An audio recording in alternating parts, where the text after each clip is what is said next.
Hello, everyone, and welcome to another episode of the Black Spinner Music Vidcast. I'm sorry, I forgot what show I was doing. Black Spinner Music Vidcast. And I'm the guy drinking here.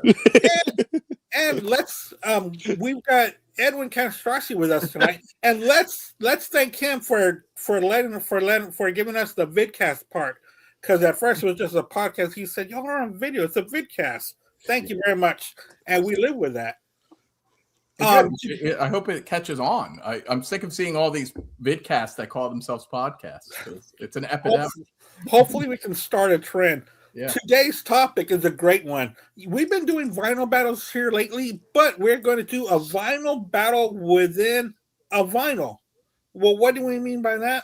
Well, we're going to be doing the Beatles' White Album. We're going to take John's songs against Paul's songs. They have the exact same amount of songs.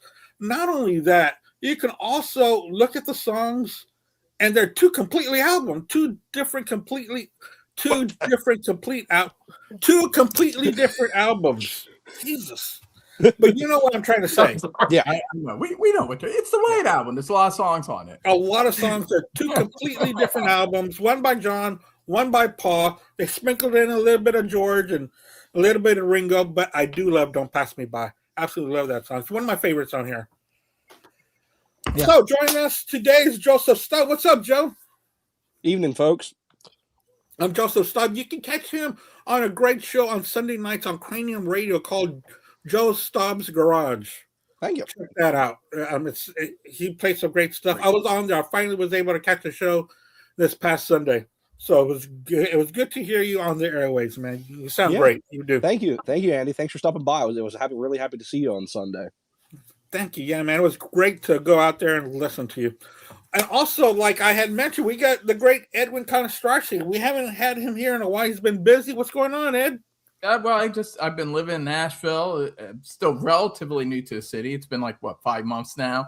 So just been kind of getting into the groove here. I've had a lot of writing projects I've been working on. So as a result, I haven't done quite as much podcasting or vidcasting as much as I normally do, but I want to get back into it. I do love it, and I just I want to hang out with you guys again. You're good friends of mine, and I just want to have a drink and talk to you. Joseph's show is awesome, by the way. You should definitely check that out.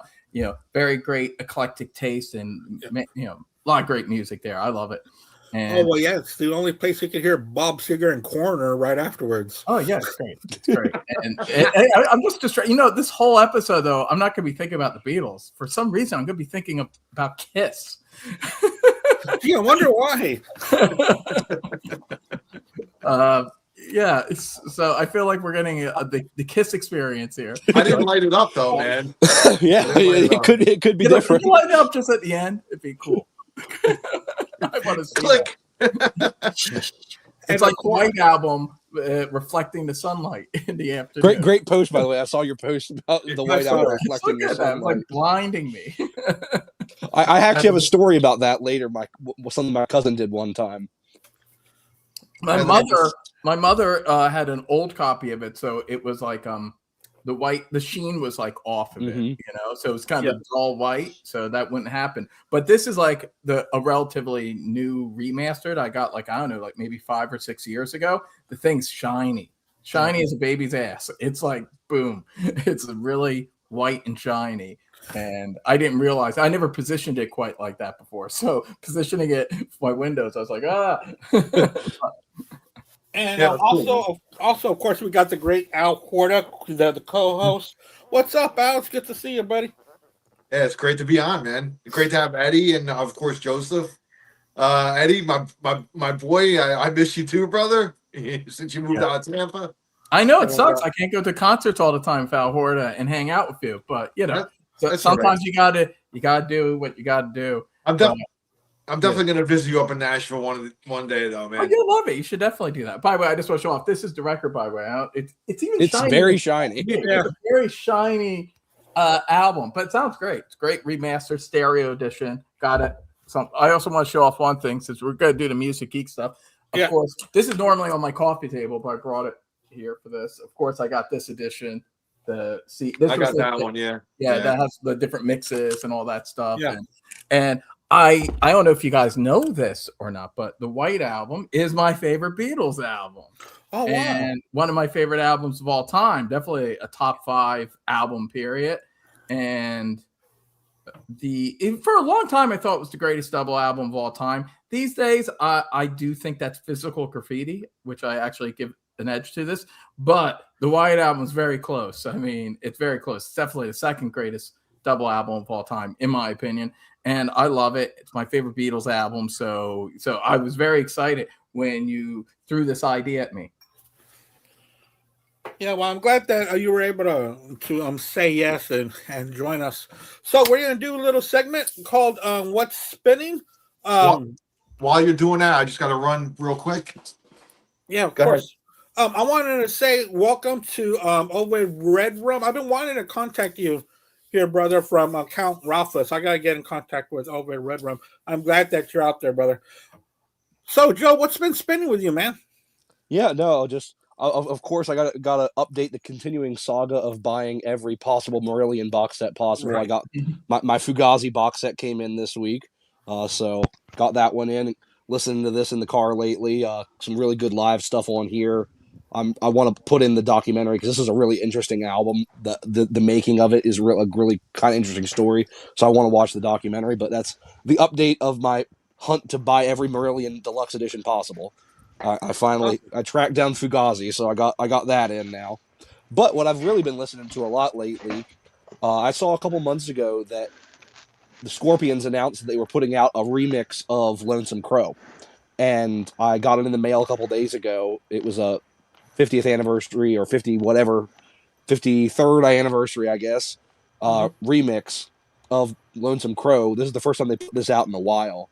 And they just it's a full brand new remix, and the album, it sounds great. This is an album that I didn't really have as much experience with as a lot of the later Scorpions albums, really from the Uli era on through. But this is all an album I was really intrigued by, just because it's so different from any of the Scorpions albums around it. I mean, you can tell this is their first album. You can really hear their influences. I mean, there's a lot of stuff that sounds like Sabbath on here. There's a lot of stuff that sounds like Pink Floyd on here. There's a lot of stuff that sounds like a lot of what you'd hear in Germany at that time.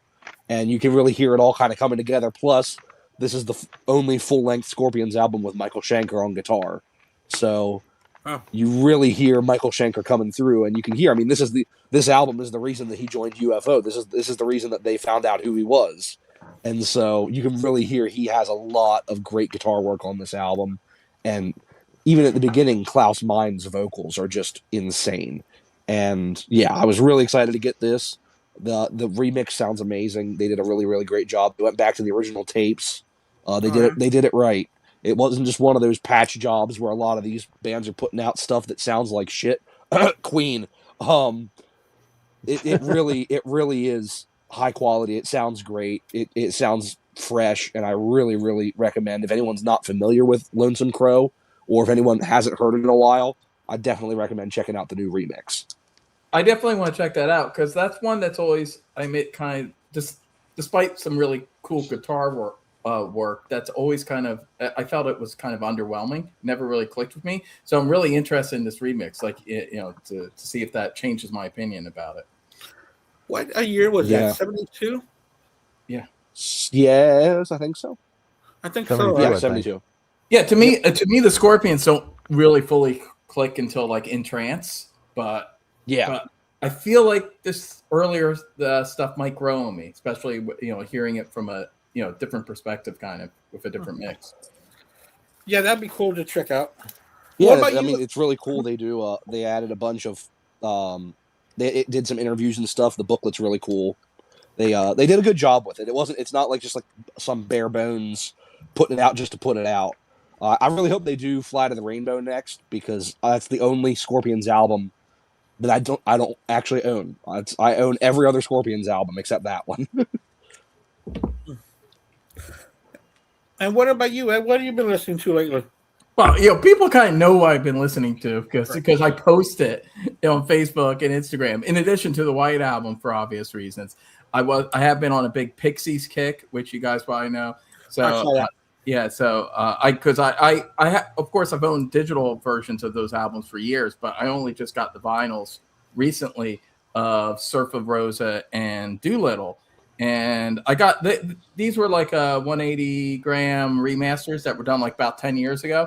So I got them. Sound amazing, and they're two of my favorite albums. Especially, I would say Doolittle's actually my favorite, and then Surf of Rosa. But I love both those albums. And so I've been listening. I just across the board been on a big Pixies kick. So I've been listening to a lot of the Pixies.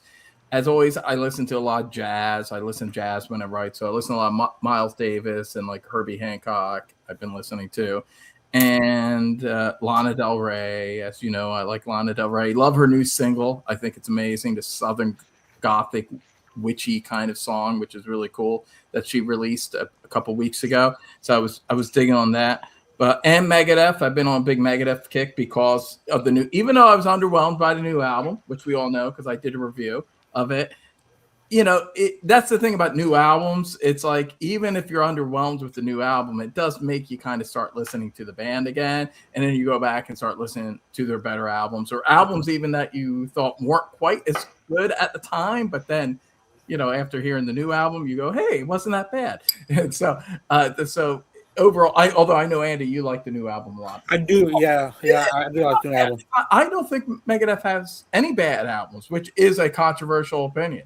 I mean, The World Needs a Hero is kind of a bad album, but short of that, and Super Collider is kind of bad. I was about to say, you think Super Collider is a good album? I wouldn't go so far as say it's bad. I just think it's mediocre. It's bad for Megadeth. I'll say that. It's bad for Megadeth. But I have a higher opinion of Megadeth than I think most human beings have. So I mean, I'm a big fan. We all know what I think about Megadeth. Yeah, we know. I'm surprised because to me they're like the most prog friendly of the thrash of the big four. You know, if they were an instrumental band, I'd love them. Well, I think musically, yeah, they are the most interesting.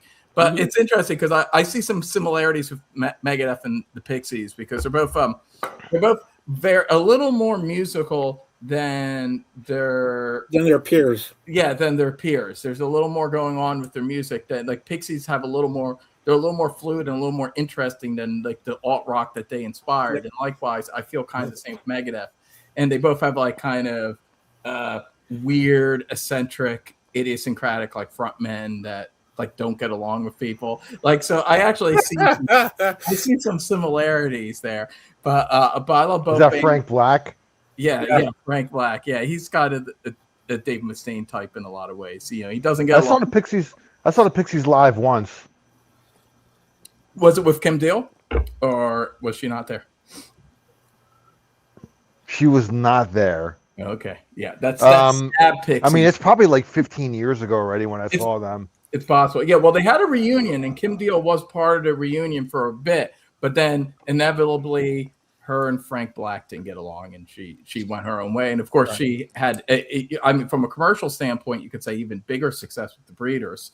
Although I found out Doolittle has actually outsold Last Splash by today. Like today, it has moved more units. Yeah, which I didn't even know. I was looking at that and I was like, oh wow, so that's cool because I actually do think Doolittle's the better album, even though I do love Last Splash. But that's interesting because at the time, back when Last Splash came out and Cannonball was a big hit, there was no question that Kim Deal totally owned Frank Black from a commercial standpoint. Like, at that time, absolutely. No Pixies album sold like that. But over the years, that's the thing. Some of these albums become legacy albums and they get passed on. So yeah, Doolittle's actually a big seller. I'm actually surprised Surfer Rosa hasn't. That wasn't the album, considering their two biggest songs, Gigantic and the one that was in There Goes My Mind. Where's My Mind? Where's My Mind? Because it was on like Fight Club, So I'm a little surprised that it's more Doolittle. But overall, I think Doolittle's just the more solid, hard rocking commercial album. It's weird because if that album just came out like 1 or 2 years later and they actually did a bunch of videos for it, it would have been chock full of hits. But at the time, it was 1989. It was a little just too ahead of the curve. And Frank Black was being kind of snotty indie rocker that didn't really want to do videos. And if he did, they were kind of like half-ass kind of videos, and so whereas if it was just like 1 year later and they gave that album like really slick, awesome Treatment. high concept videos, it would have been a big album. It would have been a major album, and eventually people have caught on. That's why that album now is a platinum selling big album, but at the time it was just something that only people in the knew. But anyway, so that's my little rant about the Pixies. Yeah, with Doolittle and Surfer Rosa, I didn't hear those until maybe late '90s, but I enjoyed the hell out of them because Yeah. when a grunge came out, you kept on hearing about the Pixies. You know that this is just like the Pixies. Yeah. So I went and I got it, and yeah, I mean that start stop is just fantastic. They do it so fluidly. Yeah. Wait, question, Andy. I want to jump on the opportunity to ask you: how is Frank Black's Spanish any good? Because Frank Black sings in Spanish for a lot of songs. So I was just curious if you knew if he was good or if he was just like a bunch of shit. If you're even fluent, I don't know. I mean, I'm starting to become fluid because I need it for work. Well, But, re-listen to Surfer Rosa, and then when you get a chance, let me know if he is singing if he's actually fluent or if he's just singing nonsense. Because I'm curious. Okay, yeah, sure. I forgot what it was, so I'll pull it out and I'll double check and all that, and I'll get back to you on that. Andy's actually a gringo. He just has a tan. So hey, well, I don't know Italian. No, I've got a Selena cassette over here. I can show you. You gotta have That's all. that, That's all it just takes, in man. case. Okay, Mr. Mexico man. Prove you're legit. She wasn't even fluent in Spanish herself. All right, hey, Al, what's spinning? Have you gone to the thrift store lately? well, yeah, I was just going to say, well, usually every week now, the what's spinning segment on my end here turns into what did Al find at the thrift store this week? Yeah. You know what I'm saying? Here's the White Album of comedy right here. Andrew Dice Clay's The Day the Laughter Died. Oh, nice. It's a double album. Yeah, You guys, this is one of my favorite comedy albums of all time. And I've actually I never had it on CD. I only had it on cassette. So I found it on CD at the thrift store for like $1. So I'm like, dude, I gotta have it. So yeah, that's awesome. Speaking of the Beatles, I found these 3 gems, these nice remastered of Magical Mystery, Revolver, and Rubber Soul. nice. All the bells and whistles are in them. I mean, real cheap, brand spanking new. Basically, man, they don't even look like they've been really played or anything. So, so I didn't have them on CD either. So, here's something that Joseph might enjoy or appreciate, being that he does Heavy Water 77, a podcast on Styx. I found this Dennis DeYoung, the music of Styx, the symphony. Oh, nice. Live with Symphony Orchestra. It's a double CD. Mm-hmm. I don't know if anybody knows this one. I never even knew this one, but it's kind of cool, Yeah, because Styx did it, so Dennis had to do it too. Yeah, I mean, it looks like more, Joe. It looks like Dennis put it out independently because it's not really on a label or anything. So, but I saw it and I was like, hey, why not? I didn't have this on any CD either. Queensryche The Warning. That's a great album. Yeah, I didn't have it on CD, man. I have it on vinyl and cassette, and I never had it on CD. So. Is that remastered or the original? No, it's the original one. Oh, yeah. So this is the remaster. Yeah, because it's got the clear spine. Does it have? It has bonus songs on there? Yeah, this one has Prophecy and it has a couple live tracks on it. Oh, okay. And in fact, I just have mine in the tape deck. Whoa, and you just happen to have it. Look at that. Look at that. Look at that, huh? We don't call each other. No, we don't. It's right here because because I pulled that one out and I had also pulled out Rage for Order because I was going to check them out. I hadn't heard them in a long while, and I wanted to know if I liked Krings right or not. So I pulled this one out. How do you feel about them, Andy? Do you like them? I like parts of Empire. I'm more of a hits guy. Okay. So I'm really their greatest hits. Liking these their EPs and their early stuff. Yeah. So I'm checking it out. Yeah, Joseph's all about that. Which I guess most Queensryche fans were. I'm actually look. I like their earlier stuff. Oh yeah. Well, no, the EP is my favorite thing they ever did. I mean, EP's my favorite too. Yeah, EP and the first two albums. Yeah. Actually, I mean I like Operation Mindcrime, but I don't like as much as the two albums in the EP prior. Yeah. the coolest thing, one of the coolest things was getting to see them do these in their entirety. That's awesome. I think, that would be awesome. I got and I loved it so much that they played, and this tells you how proud they were of that tour when they played it at M3 2 years ago. They were one of the headliners of the festival, and they played that set. They didn't play the hits. They came out. They started with Queen of the Reich. They went the whole way through, and they played the song Empire at the end. And about halfway through, Todd even came out on stage and said, "Hey, just letting you guys know, we're not playing the hits tonight." That's kind of been their thing. As an opening act, when I saw them last time I saw them, they opened up for Judas Priest in LA, and Empire was the only like post Mindcrime hit that they played. Actually, yeah, it was literally they played the 4 tracks of this. They played Prophecy. They played the whole album, and then they played Empire at the end. And people were into it, and that was really cool. That like a festival like that, they played it, and it blew me away so much that later in the year I went and saw it again because they came back around, and they were still doing the EP and the Warning. I went back and saw it again, and it was amazing. And then this past year, I mean, they're still pulling out.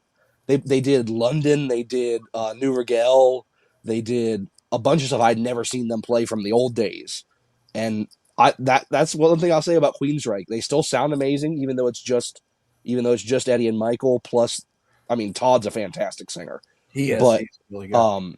They're more than worth going to see live because they sound fantastic, and they always put on a great show, and they always pull out deep cuts. They are not a band that them than Jeff Tate. Oh yeah. Especially these days, there's no question. Yeah. And what else you got, Al? Al, what else you got? Yeah, I found a couple of soundtracks. The James Bond Octopussy on Vine. Oh, not one of the better ones, but that's was still real cool in pristine condition. You know, and the Indiana Jones and the Temple of Doom soundtrack. Oh, that's cool. That's cool. That's good. What's that's that? Actually my favorite Indiana Jones movie. So am I garbled? Am I like a little bit? Are you? Can you guys hear me? Okay. I can hear. Yeah. You can't hear us though. Can you guys hear me? Okay. Yeah, but you can't hear us. I don't know. It's like kind of. I don't know if it's on my end. It's because kind of garbled a little bit. Your picture's a little garbled too. Something. We'll make it work. Yeah. What's next? Mine. Oh. I found this interesting single, 12-inch. It's one side is April Wine, Say Hello. It's like a promotional, and then the other side is Cherie and Marie Curry. Cherie was from the Runaways, called This Time. So it's kind of like that's weird. It's kind of like one song from each band on each side. It's like Capitol on Capitol Records. They must have both been. What's that? That? They were both on Capitol. That's why. Mm-hmm. It's like a double single. Yeah, it's a promotional single. So that's cool. It's kind of cool. That's just so obscure and weird. You got to embrace it. Yeah. One more thing, and I just had to get this because the name of it was so funny. Dick Hyman plays Fats Waller. I don't know why. That just made me laugh my ass off. So I was like, I gotta just get it just to have it. Did you listen to it yet? I have no clue what the hell it is yet. So yeah, let me know. I'm curious what it sounds like. So, isn't Fats Waller like some kind of jazz guy? I guess I don't know. I didn't look it up or anything, but yeah. But the name just killed me, man. Yeah. You know, Dick Hyman. And fat, so you have to buy it. Dick Hyman plays Fats Waller. But that's just some of the stuff I got. I mean, I get so much shit, so it's cheap, man. It's like $1 each, so I just kind of scoop up the interesting shit, That's crazy. But yeah, go ahead, Andy. Your turn. Yeah. Yesterday I stopped at the local record store near my work, and if you buy anything, you can go through their little bin, of free vinyl. I used to go through it, but I stopped because I always found crap. This time there's barely anything there. I said, you know what? It'll just take me a minute to go through there. And these were free. Stevie Wonder, Down to Earth. That was great. It's great. I haven't heard it yet, so I'm hoping it sounds good. It looks good. It looks good. This one sounds snack, crackle, and pop, but that's okay. Rolling Stones now. Oh, that's their best early album, in my opinion. I Yeah. love that album. Yeah, dude, great. it was free. So it's got a little bit of snap, crackle, and pop, but it's still okay. Yeah, it's a great album. Other than that, I've just been listening to, going through my stuff back here, actually listening to what I've been buying lately. So that's a good thing. All right, guys, let's get started. Here we are. I want to say hello to Jimmy James Schwartz. How's it going, buddy? Hey, Jimmy James. And also to Canalist Cards. Thanks for being out there, guys. All right, we're about to get started with this. The White Album, Paul songs versus John songs. Who else would do a vinyl battle within one album but the guys at Black Spinner Circle? Nobody else. So let's get started. Let's go with the first battle. Starting off with Back to the USSR by Paul. Dear Prudence by John. What do you think? Meanwhile, Paul McCartney's watching us. He's like, man, I've been battling John Lennon all my life. Okay, spoiler alert. This is not the album to watch, Paul. No, not at all, Paul. I'm sorry in advance.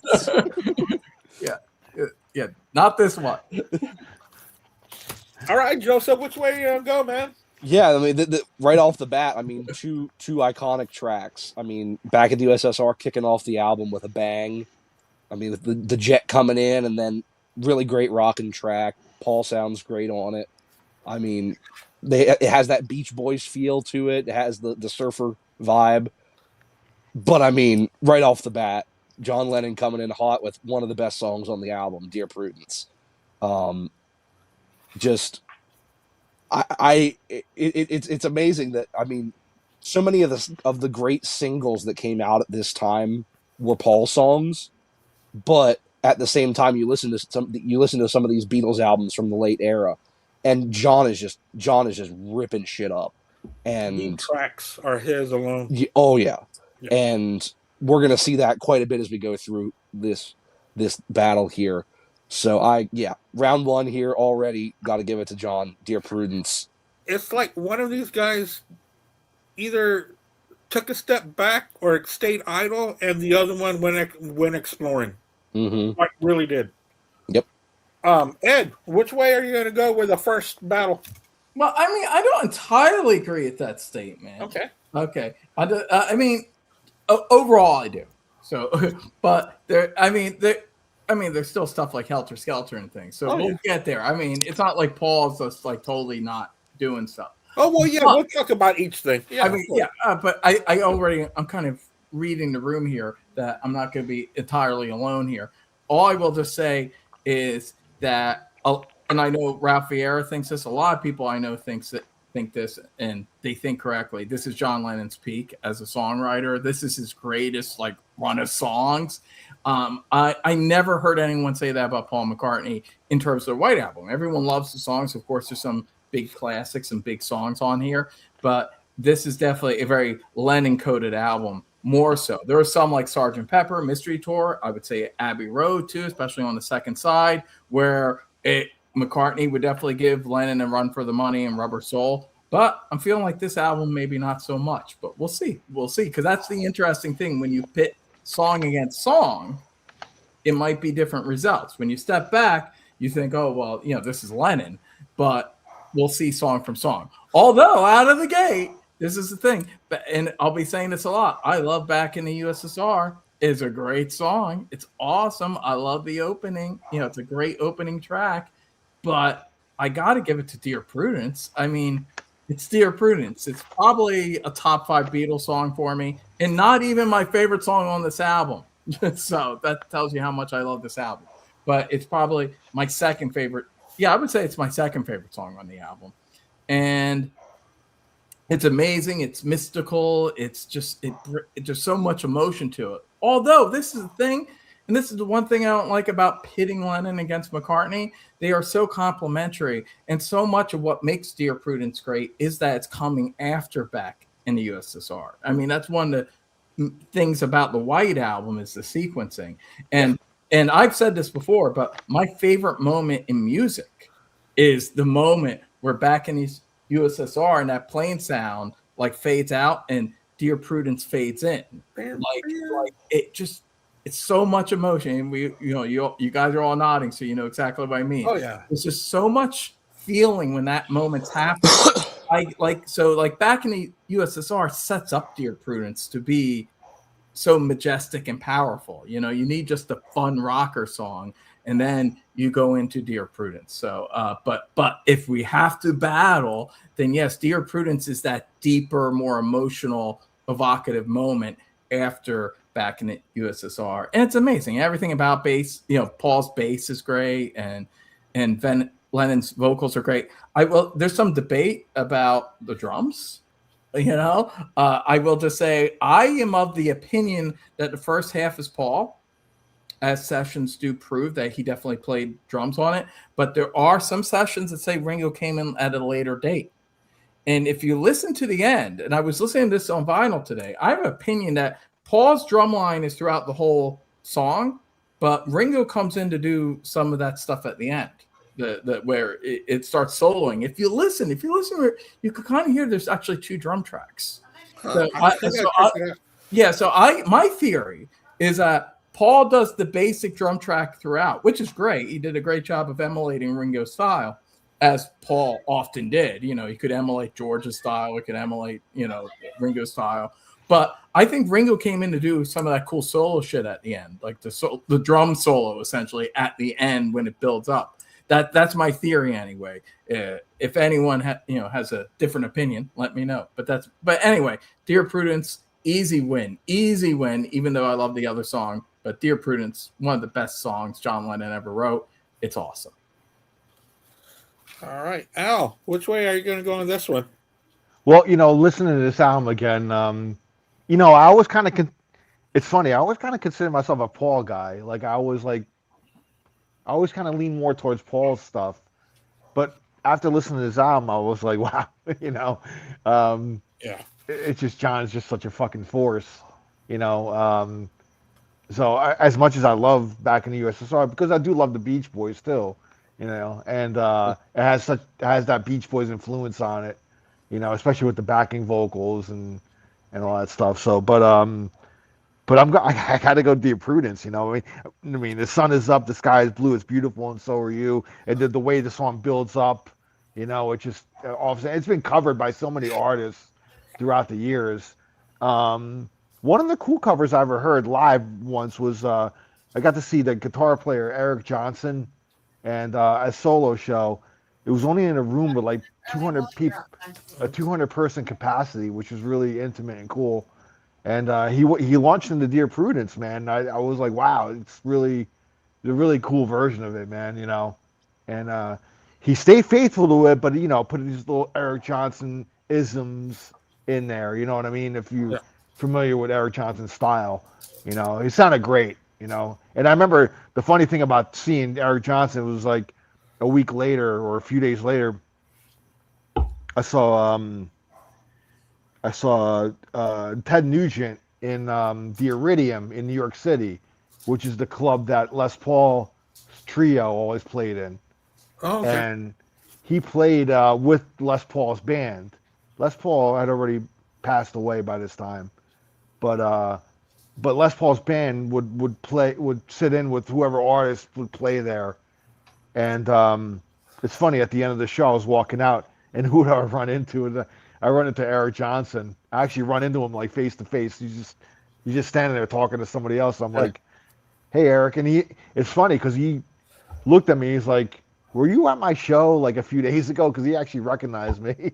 Wow. It was pretty funny, man. But we talked for like a minute or two, and it was cool. It was. I was like, wow, it's really cool to run into you at a Ted Nugent show. Right. It was funny because the first third of the show, of the Ted Nugent show, not to get too much off topic, but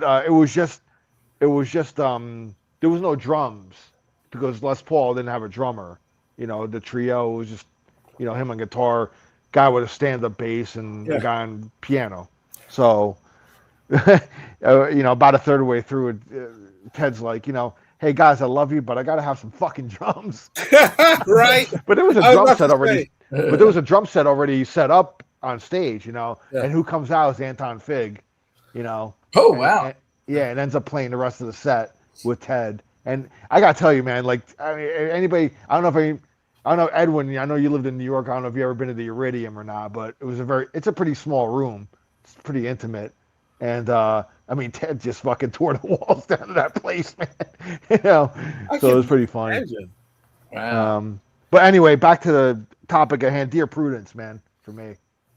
Yeah, it's going to be a clean sweep. It's going to be Dear Prudence for me. You know, I do like Back in the USSR, which is I love that homage to the Beach Boys. But you're absolutely right, Ed. The beginning, when the plane is when you hear the plane and then you hear the beer, beer, beer, beer, it just gives way to this great song.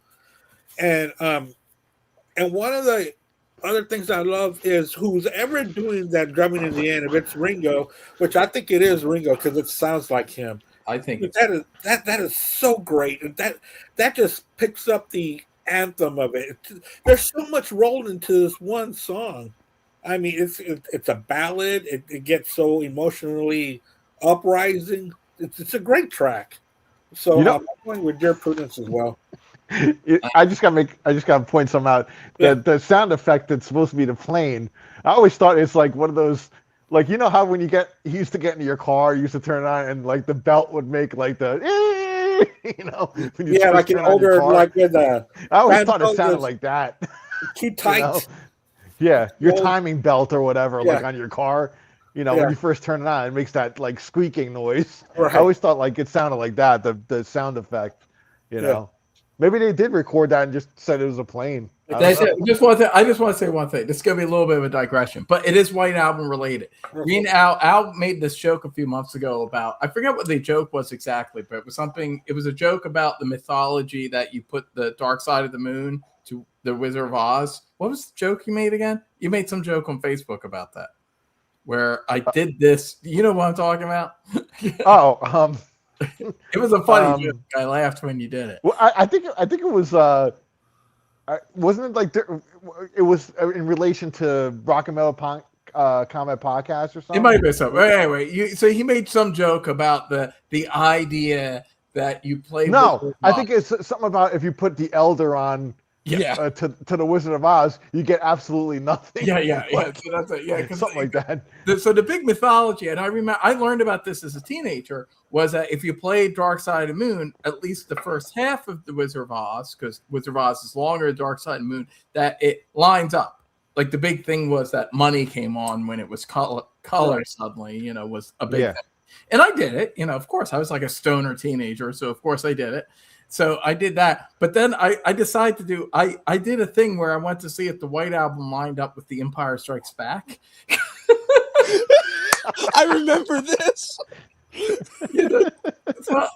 And it was pretty good for about, I would say, for the first 30 minutes. Wow, really? Because the thing is, especially back in the USSR, in Dear Prudence, the thing is, back in the USSR, it goes right when you see Hoff for the first time. He talks about the snow mountains, you know, like it's like the lyrics in the back of this USSR. So it's like you're going into the Russian tundra. And then when it pans down to Luke for the first time on the Tauntaun, that's when Dear Prudence starts rising. and it was really good. And then C-3PO and R2-D2 kick in exactly the next song we're going to talk about, right when Glass Onion started. It was like kind of perfect. And then when you saw Darth Vader for the first time, it was when While My Guitar Gently Weeps played. Like the first time you saw him, like just the back of the head, and he's a tragic villain, you know, like it was all perfect. And even Helter Skelter was playing during the trippy fight, like dream sequence on Dagobah. After that, it turned to shit. It didn't work at all. But up until then, That's a good. But up until Helter Skelter, it worked really well, and I thought this might be a thing. This might be a thing. You may have discovered something, and I then discovered something. it fell fucking apart. And it fell apart, and I lost interest and moved on. and then Revolution #9 came on, and everything went to shit. Oh, and then forget it. Honey Pie did not work with Cloud City at all. Ah, god damn it! It was like the opposite. It was like real white ass music when fucking Lando's there. ain't no soul when Lando comes in. But up at Helter Skelter, from back in the USSR to Helter Skelter, it was fucking amazing. I thought I discovered something. Was that so? That was for the first Star Wars, right? For Empire. Empire. Man, the Empire Strikes Back. Okay. Megabot, don't you? You're obviously not a Star Wars geek. No, but the New Hope, right? Is that? No, that's what I'm saying. You obviously no. I'm talking about Empire Strikes Back. Oh, okay, no, Empire. Yeah, all right. I just want to make sure. I dated a woman once that said I was a Star Wars nerd, which I'm not by any means. I just like the old movies. And I like Revenge of the Sith, but that's about it. And she considered me a nerd just because I knew the name of the planets, like because I said Hoth and stuff. She said, "Oh, you're a Star Wars nerd because you know the planet names." And I go, "No, I'm just a guy that like was watching the movie and remember the I just paid attention. Look, I just paid attention. I'm sorry, I remember the name of the ice planet. I said, you have no idea. There's nerds that read the EU and know the history of Hoth. I just know it's some fucking ice planet the rebels are hiding on. Because it's in the movie. I watched the movie. All right, guys. So the next battle we're going with Obla Di Blada against Glass Onion. Sorry, didn't mean to laugh. Spoiler alert. Go, Joseph. Joe. Well, feel free to laugh even more. I'm picking Obla D. Oh my fucking god! I did not see that. Yeah, I mean, I like Glass Onion. It's definitely not one of my favorite songs on the album. Wow. As far as like ranking. Great song. I think the lyrics get a little too. I know Eddie and I share this love of the Paul is dead mythos. Yes. But I think this one gets a little too in the weeds with it. I think it's too inside baseball. I think it's a little too inside baseball. You're taking back the strawberry fields and all that. Like, okay, John, we get it. I mean, it's a good song, but honestly, from the first time I ever heard the White Album, which I will talk about on the next battle, actually, I've always loved Obla D. I've always loved that song. I know it's one of those songs either you love it or you hate it, but I've always loved it, and yeah, I'm picking it over Glass Onion. I know, unpopular opinion. I did not expect that with you being like a prog guy and a metal guy. Yeah. So, but hey, I love an unexpected turn. It keeps things interesting. I'm not one of these love it or hate it guys. I don't hate Obla Di Blada. Although I do know people that is a song some people hate. They think it's very cringy and cloying and just, the quality that McCartney has sometimes that they don't like is on full display with this song. But his genius is at full display. It's melodic. It's a wonderful song. But it's a little too cute for me sometimes. And I'll say, hey, I might even say this about one John song when we get a little bit later on. But it's a little too cute for me. It's I don't mind it by any means. I don't skip it. I love it on the album. I get why some people love it. It worked well as the theme song from Life Goes On. It's a nice song. But Glass Onion, I mean, yeah, it's very inside baseball. Yeah, he's singing about shit, which really only makes sense if you're really deep into the Paul is Dead stuff. But hey, I happen to be a guy who's very deep into the Paul is Dead shit. So it's like they're singing to me. I'm like Charlie Manson here. The people are singing to me. They're helping me make YouTube content. Thank you. Thank you, John Lennon, for singing to me.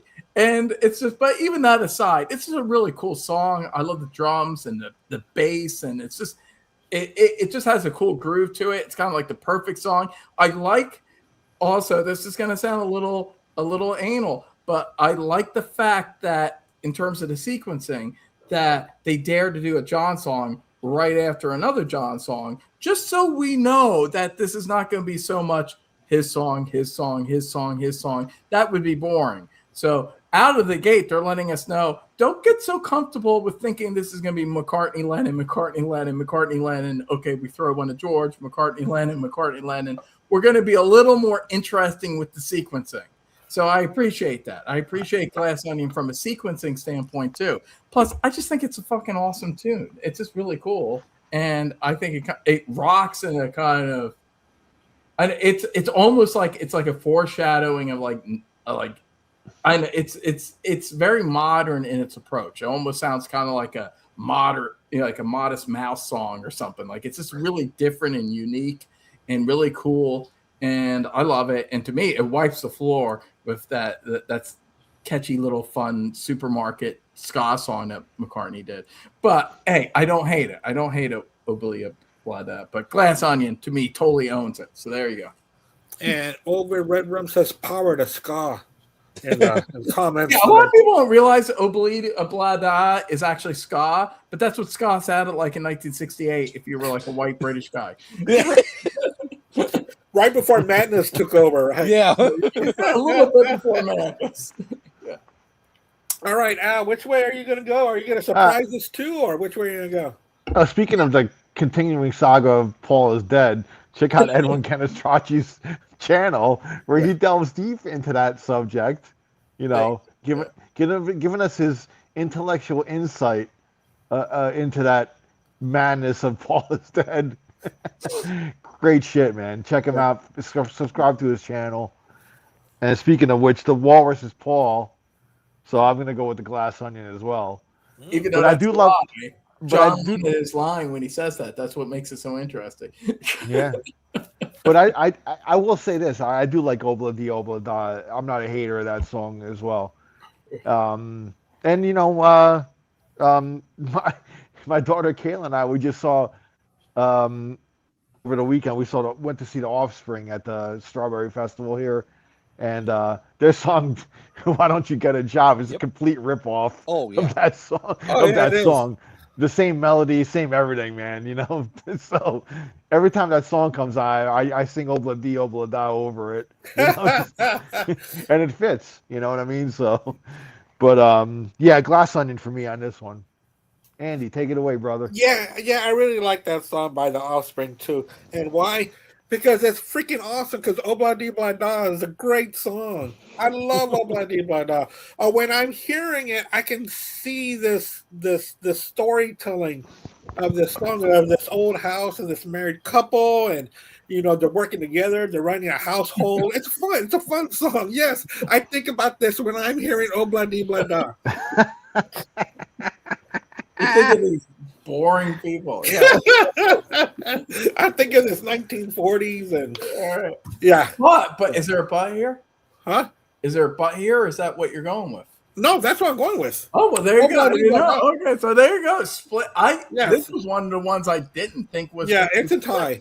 I've always loved that song. I like it. Nah, he didn't do the patented Edwin Canestracci, but. Yeah, because you know when Edwin does the butt, something's fucking. There's more coming. Yeah. There. No, but I didn't even watch the show that this was on that Life Goes On. I didn't even watch it. Yeah, Corky. Yeah, he's with Corky. Yeah. But I knew that this was the theme song for it, and also it's got my wife's name in it. Yeah. So, I'm not saying that's why I married her, but and again, for the record, I'm not a hater. I do not hate that song, but it is one of my least favorite McCartney songs on the album, and I'm obviously more into Glass Onion than two of the guys up there. That's all I'm saying. Yeah, it's just that my wife's name is in the song, and it's cool. It's a Beatles song with my wife's name, and I met other girls whose names weren't in Beatles songs, so later skanks. I stayed with the Molly with the Obla Di Bla Da.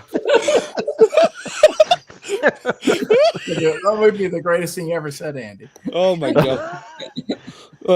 That's almost up there with the hand rub. We haven't even gotten to Wild Honey Pie yet. Yeah, boy, haven't we? Here we go. Wild Honey Pie against the continuing story of Bungalow Bill. Is Which this way even are a we going to go battle? here? Both are good songs. I love both songs. What? I do. I didn't know that Wild Honey Pie was a song. um, I, but yeah, I mean, definitely Bungalow Bill here. Yeah, 100%. I've always okay. So the first time I ever heard the White Album, I was in Boy Scouts. I was at summer camp one year, and one of the scout leaders that I was riding with to the summer camp, he was playing the White Album in his car. And it was the first time I ever heard the White Album, and I really dug it. I always remember first time I ever heard Bungalow Bill, and I was like, "What the hell is this?" And it always stuck in my head, and I've always loved Bungalow Bill. I mean, the chorus is so catchy, and then just whatever's going on with the lyrics, and yeah, I mean, I got to go with Bungalow Bill because Wild Honey Pie is just weird and not even really a song.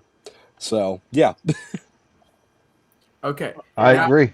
now Joseph is going to think I'm a petty and vengeful person right now, but I generally made this decision earlier on tonight when listening to the album. Oh my God. Things really get interesting. But but Wait did they get a load of me? All right. I'm going with Wild Honey Pie, and I'm going to explain why. Yeah, I'm going with Wild Honey Pie. Okay. I love Wild Honey Pie. Yeah, it might. So it's more of a song than Revolution 9. There's guitar. There's a chorus. yeah, No verses, but there's a chorus. There's a song there. Listen. We know I love the term Gonzo. Well, what's more Gonzo than fucking Wild Honey Pie? You know, it's even Gonzo in terms of the sequencing. It's before Honey Pie. It's before the normal Honey Pie. Before the normcore Honey Pie, there's the crazy fucked up Gonzo Honey Pie. Very early on. It makes no fucking sense, but it flows. It flows with the music. And I just, and Paul's screaming his head off. I'm a big fan of Paul when he does this whole like real guttural, like screaming Jay Hawkins thing. So I'm a big fan of that. And it's just weird, and it gets out of fucking Dodge fast, which I like too. Like, yeah, I wouldn't want like a 10-minute Wild Honey Pie, but it's real quick. 2 minutes. It's 2 minutes, and it's out. This is the thing about Bungalow Bill. This might be a little controversial. I know some people really love this song. I don't hate it. I'm not a hater. It is my least favorite John Lennon song on this album. And I am counting Revolution 9. And wow. Yeah, and good night. Yeah, so it's I don't hate it. I think it's a nice little fable. To me, it's a metaphor for Vietnam. Yeah. That's how I interpret it. And I like it. I don't mind it. I like hearing Ringo in the chorus, you know. I don't mind it at all. I am not a hater. I like the song. This is, my favorite Beatles album. So even my least favorite song on it, which this is, I like. So there you go. So I like the song. But it's like, I don't know. It's cute. I think it's a little cute for my taste. This is where I said there was going to be a John song that's kind of cute. This is a little cute for John. He's hiding with metaphor, and it's cute, and it's like a child story, and it's fine. It's like the Yellow Submarine of protest songs, which is nice. I don't have a problem with it, but Yellow Submarine is also not one of my favorite songs from Revolver. I was going to say that's the worst thing you can say about Bungalow Bill comparing it to Yellow Submarine. It's very Yellow Submarine, which leads me to think that Yellow Submarine is not just Paul's thing, but maybe a little Paul and John for Ringo. I don't know. John had that streak. It's fine. It's a cute little song. In terms of its placement, it's exactly where it needs to be. I mean, White Album was all about the journey, and I like the song, and in terms of its placement, I love it and the whole context. But yeah, it's individually, and this is what this is about. It's about taking these songs individually and making them battle. Yeah, I just think Wild Honey Pie is just a cooler, kind of more fucked up, wild song that I just dig with. I just get the vibe with that song a little bit more. So that's why I'm going with that. I'm sure I'm probably going to be the only one that says this. But yeah, so I'm going with Wild Honey Pie. Oh. Yeah, what is Wild Honey Pie? Like a 57 seconds or some shit like that? So 2 minutes, apparently. It feels like 5. I always thought of Bungalow Bill as kind of like the relative like Rocky Raccoon or whatever. I don't know. Like I just always kind of It's thought similar. those it's kind of similar, but I am going with Bungalow Bill. Now the classical guitar intro to that, my favorite band stole it for the beginning of La Villa Strangiato Mm-hmm. on Rush on the Hemispheres album. If you listen to that intro, it's a direct fucking rip of like the classical guitar intro of this song. So I guess they pay a little homage to the Beatles on that song in the beginning. So, but I'm going with Bungalow Bill on this one. So Okay, that's 2 I for don't have the Bungalow Bill. insight like Eddie does on this one. I feel like I'm gonna be alone on this one. Yeah, because I'm going to go with Not When He Looks So Fierce. Bungalow Bill. Oh, Yoko. Oh, Yoko. I'm not, by the way, you guys probably know I'm not a Yoko hater. I'm not either. But I don't really care for her vocals on this No. stuff either. I don't care for her vocals most times. I don't mind when she's screaming her head off and being crazy, but here it's a little too cute. I don't like cuteness. You know who really minded her screaming? Chuck Berry. Chuck Berry. That face. The most iconic facial I think expression she's of all very time. interesting. This crazy Japanese lady. What's going on there? No, but I think she's very interesting. I like her music. It's out there. I'm It's actually interesting. a fan, but I'm just not a fan of Bungalow Bill. But Hey, dude, she was. I mean, She was again, I don't want to say I'm not a fan of Bungalow Bill. It's just my least favorite song on the White Album. Yeah. So I say this about Yoko though. She was a forerunner into like really avant-garde type stuff, man. Yeah. You know. Oh yeah. She influenced a lot of things. From Sonic Youth to B-52s. Yeah. Absolutely, man. And really like involving artwork and the visual medium with music and that kind of stuff as well. Yeah. She's done a lot for the world of music. She just has. Yeah, People don't want to admit that. Yeah. And it's sad that they just think of Yoko Ono as being, she broke up the Beatles, blah blah blah. They don't want to blame John Lennon, so they go Or Paul. Yeah, or Paul. Yeah. I find Or George. People blame. Why would people blame George? And Ringo would have gone anywhere. And Ringo was just happy to be there, man. Right. Although there was a time at the beginning of the White Album, woo him back with some flowers. That Ringo wasn't happy to be there. You know how much? Let me just tell you this. You know how big of pricks that John and Paul had to be that Ringo didn't want to be there for. That's how you know you done messed up when Ringo doesn't want to be there. When Ringo doesn't want to be there, there's some real assholery at foot. I know, right? It's like assholery. Ringo Starr. Yeah. when the happiest little man in music ever just doesn't want to be there. Hey, put me in caveman. I don't care what happens. Put me in caveman. I don't care. He just wants to sing about his octopus's garden and just go. He's just like John and Paul. Oh, fuck those guys! I gotta be in the room with them again. Yeah. All right, so the next battle we're going with Paul, Martha, My Dear, and John, Happiness is a Warm Gun. All right, Joe, what do you think? Well, Martha, My Dear is a nice little ditty. It's cute. It's pretty. Happiness is a Warm Gun is one of the greatest songs ever written. So I mean, yeah, not much you're gonna do on this battle. I mean, Happiness is a Warm Gun is my favorite song on the White Album. So you're forgetting Edwin is on this show. Yeah. I mean, yeah. Bang, bang, shoot, shoot. That's about all I can say. All right, this is the thing. I am stop. I'm just saying it right now. Happiness is a Warm Gun is what I'm picking. Obviously, it's one of the greatest fucking songs ever written. It's my third favorite Lennon song on the album. So that's this, in my top 10 favorite Beatles songs, like half of it are John Lennon songs from the White Album. Like this is a really big album for me. Lennon songs are really big for me. Like, you know, with the exception of Bungalow Bill, I'm very into what Lennon's doing on this album. And this is one of the greatest songs. Although it does have some McCartney arrangement. Yeah. You know, he was helping him put the three different parts together, actually. There was a lot of group activity with the song, a little more than people realize. But still, it's three awesome John Lennon parts together that McCartney helped him to fall forward. And it's amazing. It's one of the greatest songs of all time. I love it. But I just want to say this in defense of Martha, My Dear. I know it's a song that you might think I don't like because I talked about how I don't like cuteness. I didn't like the cuteness of Oblada and Bungalow Bill.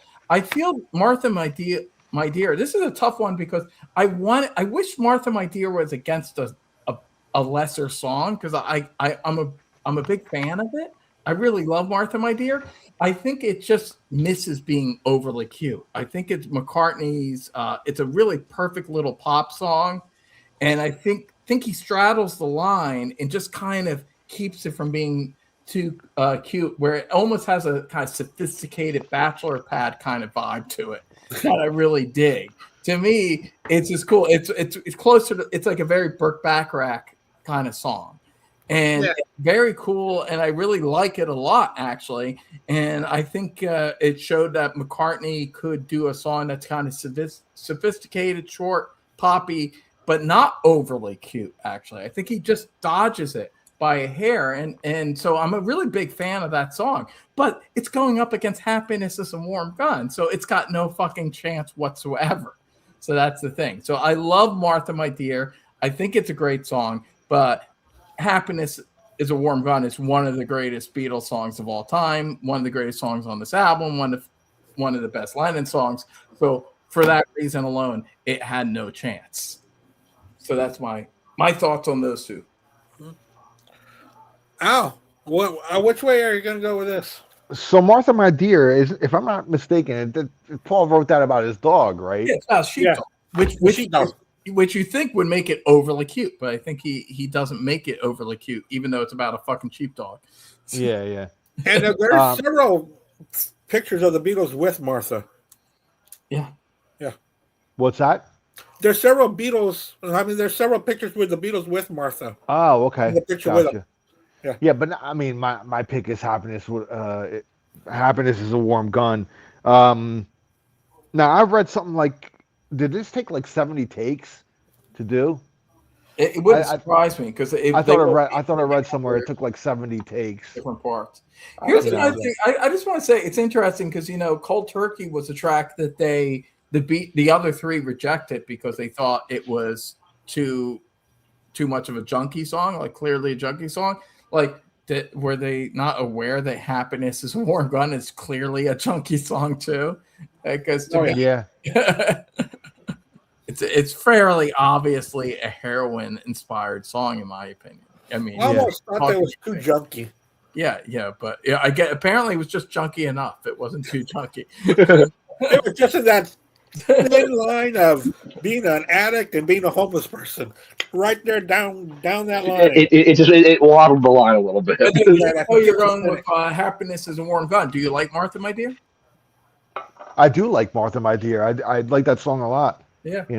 I think it's a great Paul song. But again, look what's going up against. That's the thing. It's no comparison between the two, to be honest. So yeah, Happiness is a Warm Gun is my pick.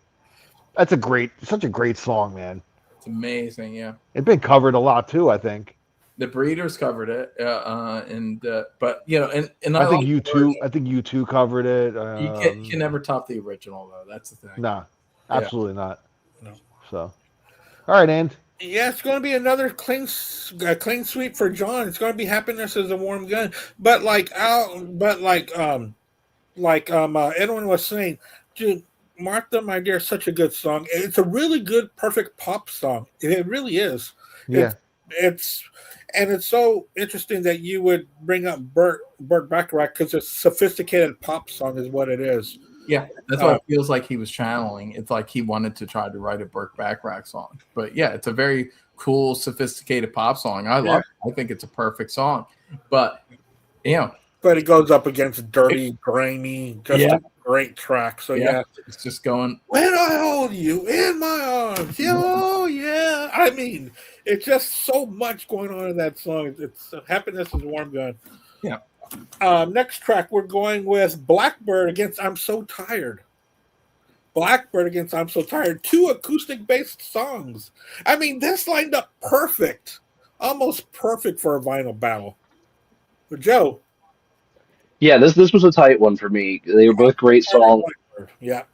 Yeah, it's tight, but I got to go with Blackbird on this one. It's just an iconic Paul track. The guitar riff is just instantly classic. That acoustic riff is one of the all-time best in my opinion, and I just have to go with Blackbird on this one. Right, Andy, sorry to be this guy, but I'm So Tired is not technically acoustic. You might be thinking of the demo version. Anyway, there is electric guitar in it. But anyway, but Blackbird, obviously acoustic. It's just Paul on an acoustic guitar. It's nothing else. This is probably going to be the toughest one. This is for most people, I think, because it is probably the one where they're most evenly stacked. Blackbird is an amazing song. It's one of the best McCartney songs ever. I love it. But here's the but. Oh, it's a big but. I'm So Tired is not only my favorite song on the album, it's my favorite song John Lennon ever wrote. And it's my second favorite Beatles song. So my favorite Beatles song is actually You Never Give Me Your Money, which Paul McCartney wrote. But my second favorite Beatles song of all time is I'm So Tired. And that's it. It's my favorite thing Lennon ever did. Wow. It's an amazing song. I know it might seem like a subtle or a song that a lot of people might skip by and not think too much about, but I've loved this song for a long time now.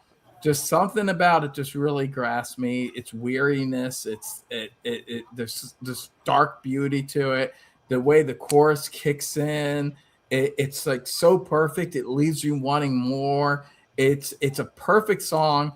I think it's one of the greatest rock and roll songs ever written. And it's like, it shows you like the full power. Like this, John Lennon is a man who was inspired by hearing Elvis's Heartbreak Hotel.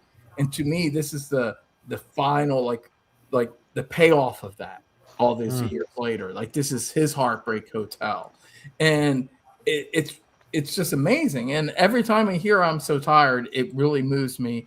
And I like as great as Blackbird is, it's a wistful, beautiful song. And again, it's all about what it's battling against. There's several songs that Blackbird would have beat, but it's up against my favorite song on the album. This is my favorite song on the album. So, and it's just my choice. I don't know if the Paul's Dead thing is technically the end of this or the beginning of Blackbird, but Paul's dead. Miss him. Yeah. Blinks him.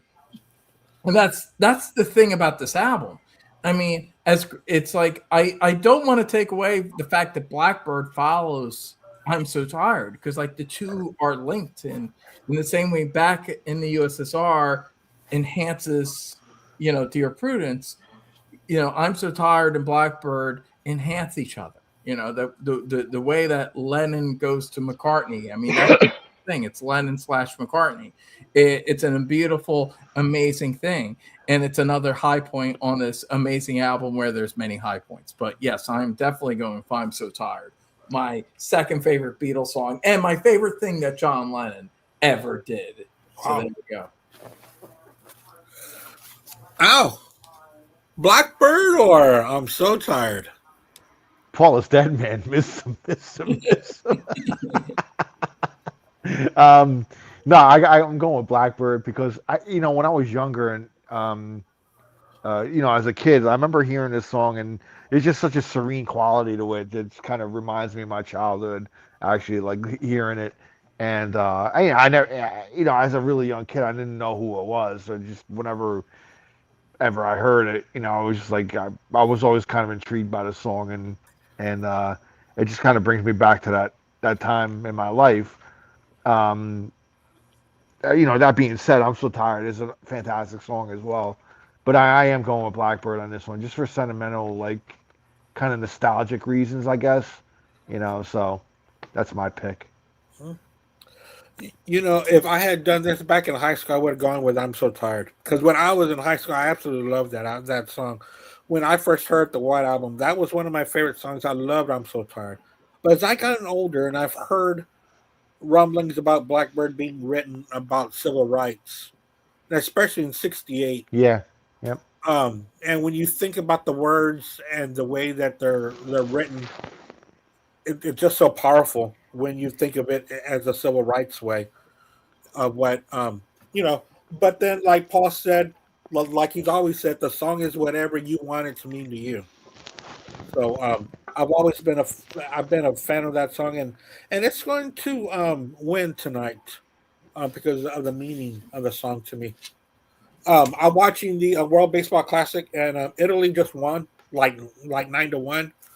But they're playing in Houston. There's a big Mexico fan base, So the Mexico team, even though they lost 9-1 and they're out of the playoffs, they're still out there waving to all the crowd, and now the coaches are hugging, and so it's a very nice scene to see. Cool. Yeah, it's very great. Sometimes sports can bring lots of people together and rally around each other. All right, guys, next track. We're going with Paul's Rocky Raccoon against Julia by John. Ooh. It's kind of odd. So weird because you think should be, Yeah, but there's a couple of George and Ringo I know songs that's there. what throws it That's off. why. Yeah, because it doesn't feel like that's the corresponding song. Right, Mhm. right. Will You would is think the that's I corresponding- Will against. I will but should it's be not. against Julia, but that's Yeah. the But problem. no, it's not. Rocky Raccoon against Julia. Ooh, interesting. Okay, that's interesting. Rocky Raccoon against Julia. Okay. Go for it, Joe. Yeah, I mean, again, I feel like we has two great songs going against each other, but again, it's John that's going to come out on top here for me. Julia, just a beautiful, beautiful track. I mean, Rocky Raccoon, great Paul track. It's a little different for Paul. It's just kind of it's a unique song, but for me, this battle it has to go to Julia. I had to give it to that one for John on this one. This is actually probably the closest for me. It's really tough, actually. I Will, even though I think I Will's a great song, I wouldn't even hesitate. I'd give it to Julia. But this one I have to think a little bit actually about because I really love Rocky Raccoon. But which again, I think just misses being too cute, even though it's about a fucking cowboy raccoon. But there's enough surliness and dark humor to it that I feel it doesn't quite cross the line. It's great. Actually, this is the kind of thing that Paul could write only when he was working with John. Like if he did this in Wings, and I'm a fan of Wings, but if he did this in Wings, it would be a little cute, Whereas when John's there, Rocky feels a little scrappier and like a spaghetti western character. It's just it's a little dark. There's a darkness to it. I love the song, but Julia is like one of the most emotional, powerful songs John ever wrote, and I wouldn't even say it's like a top 5 for me on the album, but it's definitely a top 10, and it's one of John's best. And I would say like Mother, like band, he's screaming out Mother and all that, and that's all very powerful. But to me, it's even more powerful when he's singing about essentially the same thing with a whisper, and it's this haunting whisper and about his mother and also Yoko, who's becoming the new mother figure of his life. And it's a dark, evocative song, kind of in a way, a bookend to Dear Prudence. It's an amazing song. And so, yeah, I definitely got to go with Julia. It's a more powerful song ultimately, but I really love Rocky Raccoon. So I feel bad about it losing, but yeah, I have to go with Julia. All right, Al, Julia or Rocky Raccoon? For me, John edges out Paul a little bit on this one, so I'm going with Julia. I love the song too. It was longest time when I first got into King's X. There was a people used to say, "Oh yeah, they covered Julia on their album," but then when I heard the song, I was like, "No, this ain't the Beatles' Julia. It's their own song with the same name." Um, but I'm sure, like they probably love Julia anyway. Maybe it inspired them just to kind of name the song or something because they're very Beatlesque in their harmonies and all that stuff. So, Yeah. but anyway, yeah, Julia takes the win for this one for me. I'm going to be the lone wolf here because I'm going to go with Rocky Raccoon. Oh, there you go. Again, it's the storytelling. It's a picture in my mind of Yeah, it's a great song, man. an old western. I don't think it's keeps your kids enough because someone gets shot. Yeah, there's a darkness to Rocky. Yeah, there's a I darkness. mean, I love the song. It's an amazing. Yeah, it's a great track. I'm glad someone picked it. Julia is so full of emotion, and I like the version they do on the Love soundtrack because it starts off with the ambulance sirens. Because his mother died in an accident, Mm. and then it goes into Julia after the sirens. So it's pretty cool how it segues into that. Are y'all familiar with the Love soundtrack by the Beatles? It's fantastic. Yeah, my nephew is a big fan of it. He actually has the vinyl of it, double vinyl that he bought in Vegas when he was there, and he's a big fan. Yeah. I bought the double vinyl here at the store, but I never got to go see it. I always wanted to, but The double I don't vinyl think of that one what? travels. Of Love. Oh, Love. Okay. Yeah, the Love one. I was gonna pull it out, but I can't. You can't reach it, Andy. Huh? Oh, there you go. You got it. You Yeah. got it. Yeah, it's really good. I'll throw that on. In fact, I'm gonna keep it out. It's a really a really good listen. At first, I thought it was just going to be, just the songs. You're like, I've had so many compilations, but when you hear it, it is so awesome. The way that it segues into each other, the listing. I mean, the track listing, the way it's pieced together. It's just amazing. It's like how much better or how much more can they do with Beatles music without cheapening themselves? But they keep doing it with product after product after product, except for that Here and Now or whatever that song was. That was terrible. Yeah, I like that. Although I like now. I like Now and Then. I liked it. Now and Then. I admit I haven't listened to it in about a year, so I need to listen to it this. Yeah, I gave it a positive review when it came out. Yeah, what's cool though, it is on the Anthology 4 because it ends with the three There's songs. a lot of stuff on that. I never even got that because it looked like there was really not that much new on it. It's not, but there's so many different versions. Dude, I was blown away by it. You were? Yes. There's a great version of "I Need You" off of "Help" by George, Yeah. and it's a little bit faster. All right. Yeah, I'll check it out. Yeah. Go ahead and stream it and check it out. I know when I heard it, dude, it was great. Right. I just kept on saying, dude, these dudes are the best. I mean, while I was listening yeah, to they're a pretty good band. yeah, I know that my These opinion guys are is going to go different from somewhere. Yeah. I know that my opinion is different from the whole world, but yeah, they're so great. So let's go with the next battle. Next battle being, why don't we do it on the road against your Blues? Damn, dude. Wait. Oh yeah, that's right. That's weird. God, Yeah. it's so weird how this is now ending up. It's Yeah, kind of at first- similar to at what first I it's- explained the White Album, The Empire Strikes Back. Like it was starting off good, and then the wheels went off, and now it doesn't feel like they're matching anymore. But Exactly. we'll go with it. We'll go with it. But that's what the White Album is. If you think about it, it doesn't make any sense. No, It doesn't match at all. It's done in patches, just like we're doing here. All right. Perfect. This is awesome the way this is working out.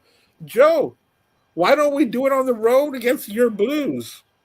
Yeah, I mean, again, why don't we do it in the road is a shorter song. There's a couple shorter songs coming up here from Paul. It's a good song. It's a little repetitive for me, but it's good. Your Blues, I mean, it's a blues song, but I mean, it's so ahead of its time. I mean, just the stuff that John is doing in this track, it was just nobody else was doing it. I mean, again, that's not exactly a unique thing to say about the Beatles, But I mean, just God, what a freaking fantastic song! I mean, I have to give it to Your Blues. All right. I swear, Joseph probably already might have an indication where this might go. Okay. I love Your Blues. It's a great song. Everything he said is right. It's like Nirvana doing the blues. It's like in 1968. It's amazing. One of the fucking greatest tracks ever. It's coming. Coming. Here's the but unfortunately, it's going up against my favorite Paul McCartney song on this album. Yes, I am a very, very, very big fan of Why Don't We Do It in the Road. The repetition is part of its strength, in my opinion. I mean, it's like Wild Honey Pie, but even better because it boogies. This is the thing. It's this pure, raw, minimalistic rock and roll. Before raw power, there was fucking Why Don't We Do It in the Road, and it's like this savage, visceral, cool thing. This is McCartney, and again, I'm not a hater. I love Wings and a lot of his solo stuff, and overall, I'm a bigger fan of McCartney's solo stuff than Lennon overall. But the thing is, McCartney would never do shit like this unless he was in a band like Lennon, even though he did this all by himself, and it annoyed Lennon. Lennon bitched about it in an early Rolling Stone interview about how McCartney went off, and Lennon was a fan of the track too, that he went off and did this song all by himself. It's all just McCartney. McCartney's singing the piano, the drums, the bass, just McCartney. It's a solo track. But it's because of the atmosphere, because Paul still cares about being cool because he's in a band with John, So Paul, a musical genius that cares about being cool because he's in a band with John Lennon, does something like Why Don't We Do It in the Road?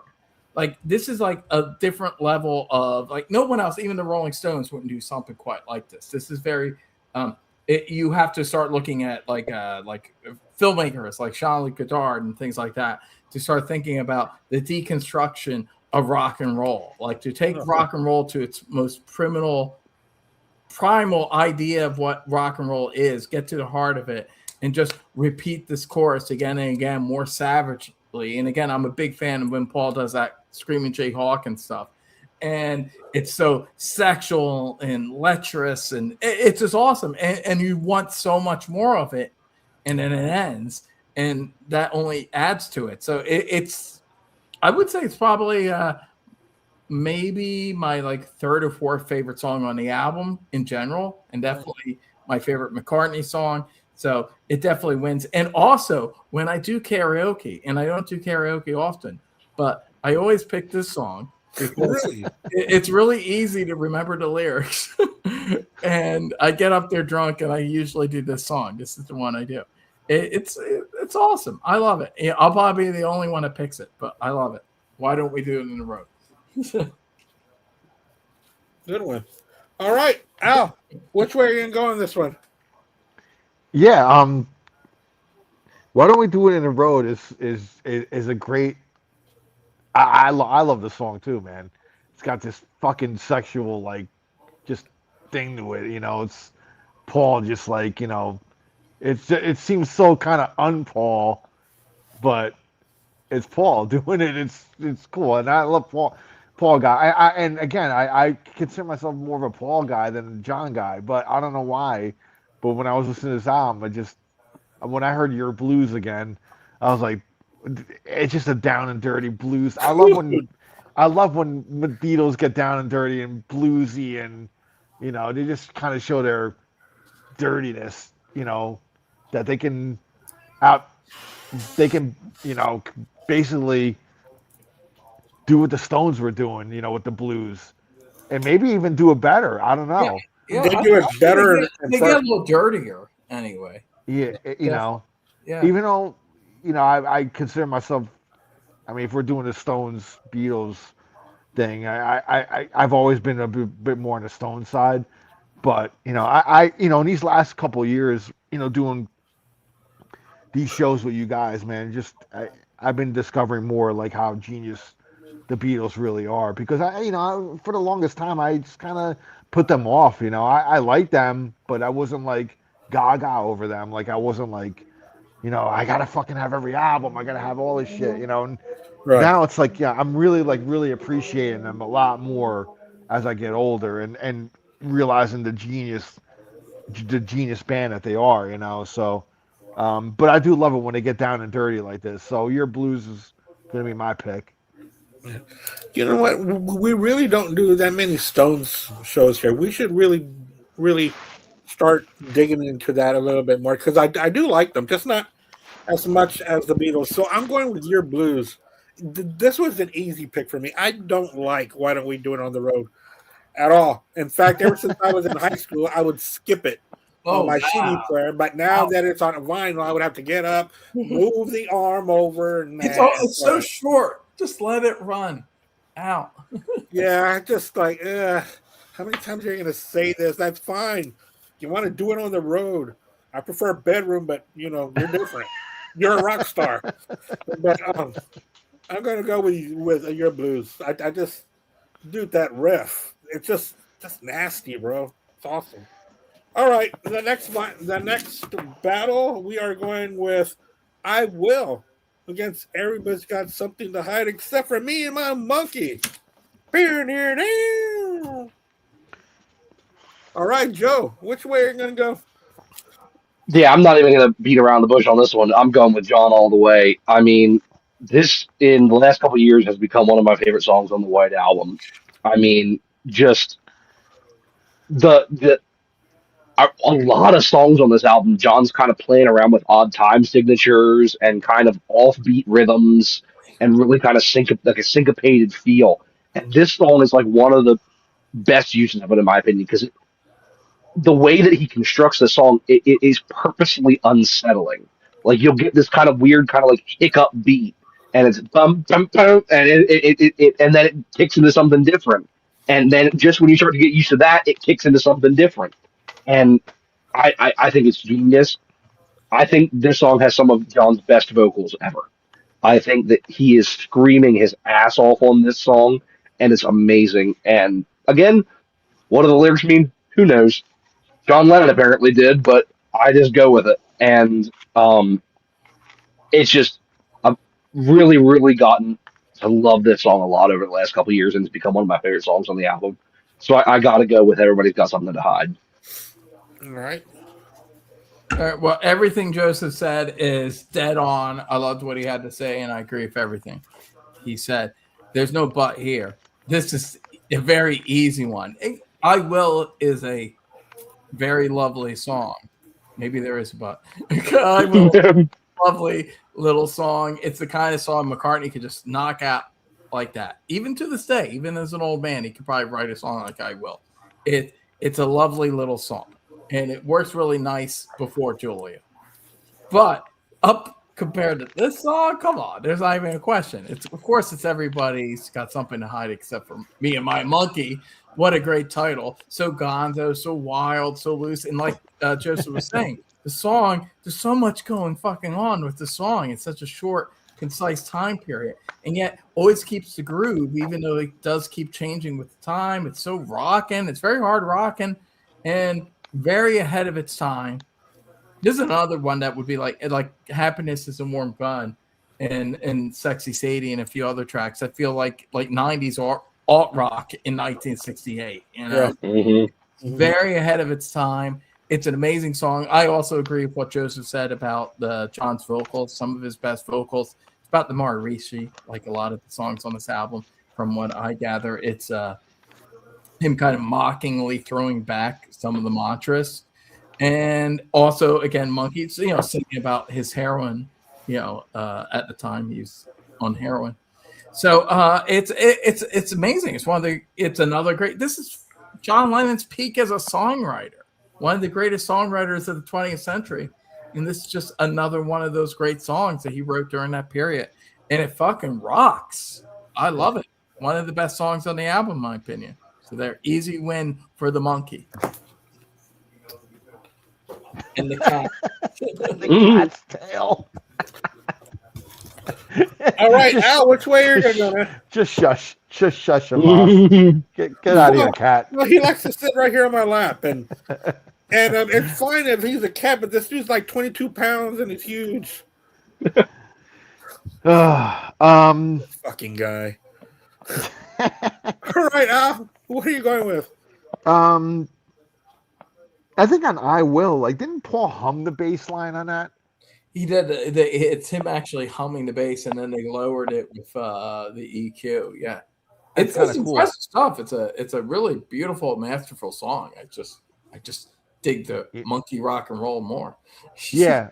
Well, over here under everybody's got something to hide except for the me and my monkey. I just have two words here. I mean, well, three. It's punky and it rocks. So that's what I put. It really is. It's just it has this punkish feeling to it, like Yeah, before punk was even really a thing. You know what I mean? You can call it a proto punk song. it is very proto punk. I agree with that. You know, If crazy. Helter Skelter is proto metal, this is proto punk. Yeah. And Oblad so, now is proto ska. Yeah, look at that, man. Beatles just covering all the gamuts. a lot on of this album. protos, the Beatles. A lot of protos. All right, Andy, man, go ahead. I'm not going to waste time on here. Is this a clean sweep? No, it's not. Oh, Oh, I absolutely love I Will. I know it's a simple song, but it's a beautiful song. it The is. words are beautiful. And the first time I saw Paul in concert, he I was surprised he brought this out. Oh, really? And he played Wow. it acoustically by himself on stage. You know, and he said a little story about him not really playing the song, and then he saw a girl play it like acoustic, well, of course acoustically, but like in a club in Hawaii, and it just brought to him thinking, man, that really is a good song. So he brought it out, and it was Yeah. great. You know, I wasn't expecting to hear "I Will." You know, it's not one that you expect, but he sure did bring that out, and I absolutely love it. So I'm going to go with Paul on that one, even though I could have gone with everybody's got something tied except for me, my monkey. Also, it might be the first time you ever hear a cowbell in a song. Am I right or am I right? Very good cowbell. We're yeah, I was underrated. right, Yeah, right man. around And it just when it wasn't just a little Yeah. bit of cowbell. It was throughout the whole freaking song. Well, I was gonna say when did Honky Tonk Women come out? Same year actually. 6 Yeah, I was gonna say it would have been right around the same time. Yeah, so I don't know which one came first. Probably the Beatles, because the Stones were just coattail riders. You definitely should do a Stones episode, and I want to take part. Oh yes, I will think of something. Believe me, I will think of something. Yeah, that we because can pick these together. days I'm the other way around. The now. When I Right. was younger, I was more Beatles, but as I get older, I'm more Stones. So I definitely would like to weigh in. Which is really weird because as I gotten older, the Stones have been dropping down on my list. No, you see, I Okay. connect more with the Stones Yeah. because they're kind of withered, old, fucked up guys. So. I mean, and the I will- Beatles, they peaked when they were like in their 20s, so fuck them. but I will say that they were fantastic with Mick Taylor. I love the Mick Taylor era. Well, that is amazing. Yeah, it's But- amazing. But there's too much padding before it and after it. You know what I mean? Definitely. Well, we should do some of the Mick Taylor album. You know, we should. Yeah. Oh, well, we'll do something. I just have to figure it out. All right. The next vinyl battle. Well, next song battle. We I are have going no with idea what this is gonna be. Birthday against Sexy Sadie. Oh God! Wow, it's getting weird now. Okay. Birthday What against do you think? Sexy Sadie. All right. What's going on, Joe? If I never hear the song "Birthday" again in my life, I will be too happy. I cannot stand that fucking song. Never have. I mean, it's a rockin' song, but I mean, it's one that's too repetitive, and I've never liked this song. Sexy Sadie, on the other hand, is fantastic, and so again, we're going with John for me on this one. Sexy Sadie is a fantastic track, and it blows Birthday out of the water. Okay, I would say blows it out of the water for me. Okay, because obviously, as Joseph's starting to figure out, I like repetitiveness. I'm into it, and I love Birthday. I think it's a great song, and it really rocks. And it's also a little proto punk, especially that midsection sounds like the Ramones. You know, when we Mhm. Party Party. And Ringo's fucking awesome. And it's a great song, and I love it. But Double. but it's Sexy Sadie going up against. So sorry, fuck you. It's not my birthday. It's Sexy Sadie time. Sexy Sadie's another one of the great songs that John Lennon wrote on the White Album. One of the best songs he ever wrote. It's amazing. It's so dark and evocative. This is almost like comparing Back in the USSR to Dear Prudence. Like one of the great fun rocker. I love it, but it's going up against this more evocative, emotional, soulful song. Soulful, yeah. Yeah, there's no, and plus, I think Sexy Sadie also has this really dark bite to it, and I love it. To me, I always thought decades later, Radiohead's Karma Police took a lot from Sexy Sadie. To me, I heard a lot of that in that song, and that's a great song, but Sexy Sadie's even better. It's one of the best songs on the album, one of Lennon's greatest songs he ever wrote, and it's amazing. It has to be Sexy Sadie to me. There's no conflict. Yep. Al, what do you think? Well, Sexy Sadie is an awesome song, but I am going to pull it kind of strauchy and say, but. Wow. I don't know, man. I've always loved Birthday. I call me cheesy, call me whatever, man. But I mean, I'm giving it to Paul on this one. I don't know. I guess it's a nostalgia thing for me again. Being a kid and always hearing this song, I always loved it, and I still do. And I'm giving you the butt on this one. Hey, I'm glad someone picked Birthday because I really do love that song, and I have nostalgic feelings for it too. The Rocket Fire Explosion.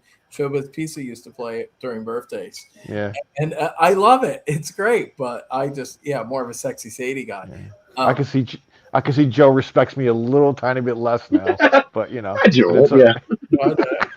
I respect you more, Al. Even though I disagree with you on this one, I respect you for it. I never know what Andy's going to say. Good choice, Al. He's an enigma. The thing is that that's a great song at a birthday party. Unfortunately, I'm not at a birthday party all the time. It ain't your birthday today. I'm going to go with Sexy Sadie. It's just so damn good. It just is. The kickback feel of it. It's just so good. So I'm going to go with Sexy Sadie. I did want to add a little bit of extra afterwards because it does need to be talked about after we're through here. The next, I guess none of you are a fan of Anthony Michael Hall when he sings that in. And then she says, "Stop it!" He goes, "Hey, Jude." That's great. I love that movie. The next track, Mother Nature's Son against Revolution 1. Revolution 1. This is interesting. I didn't even know that there were different revolutions until I was You didn't know that? Until I was 15. Oh. Because when I got the White Album, I throw on Revolution 1, think I'm going to hear Revolution. I was like, what the hell is this? So you were used to the single radio version, so when you heard one, you're what's wrong? Exactly. That's what I was expecting. All right. So let's get on with it. Mother Nature's Son against Revolution 1. Alrighty, so here is where I lay my big hot take of the episode down. Ooh, I'm excited.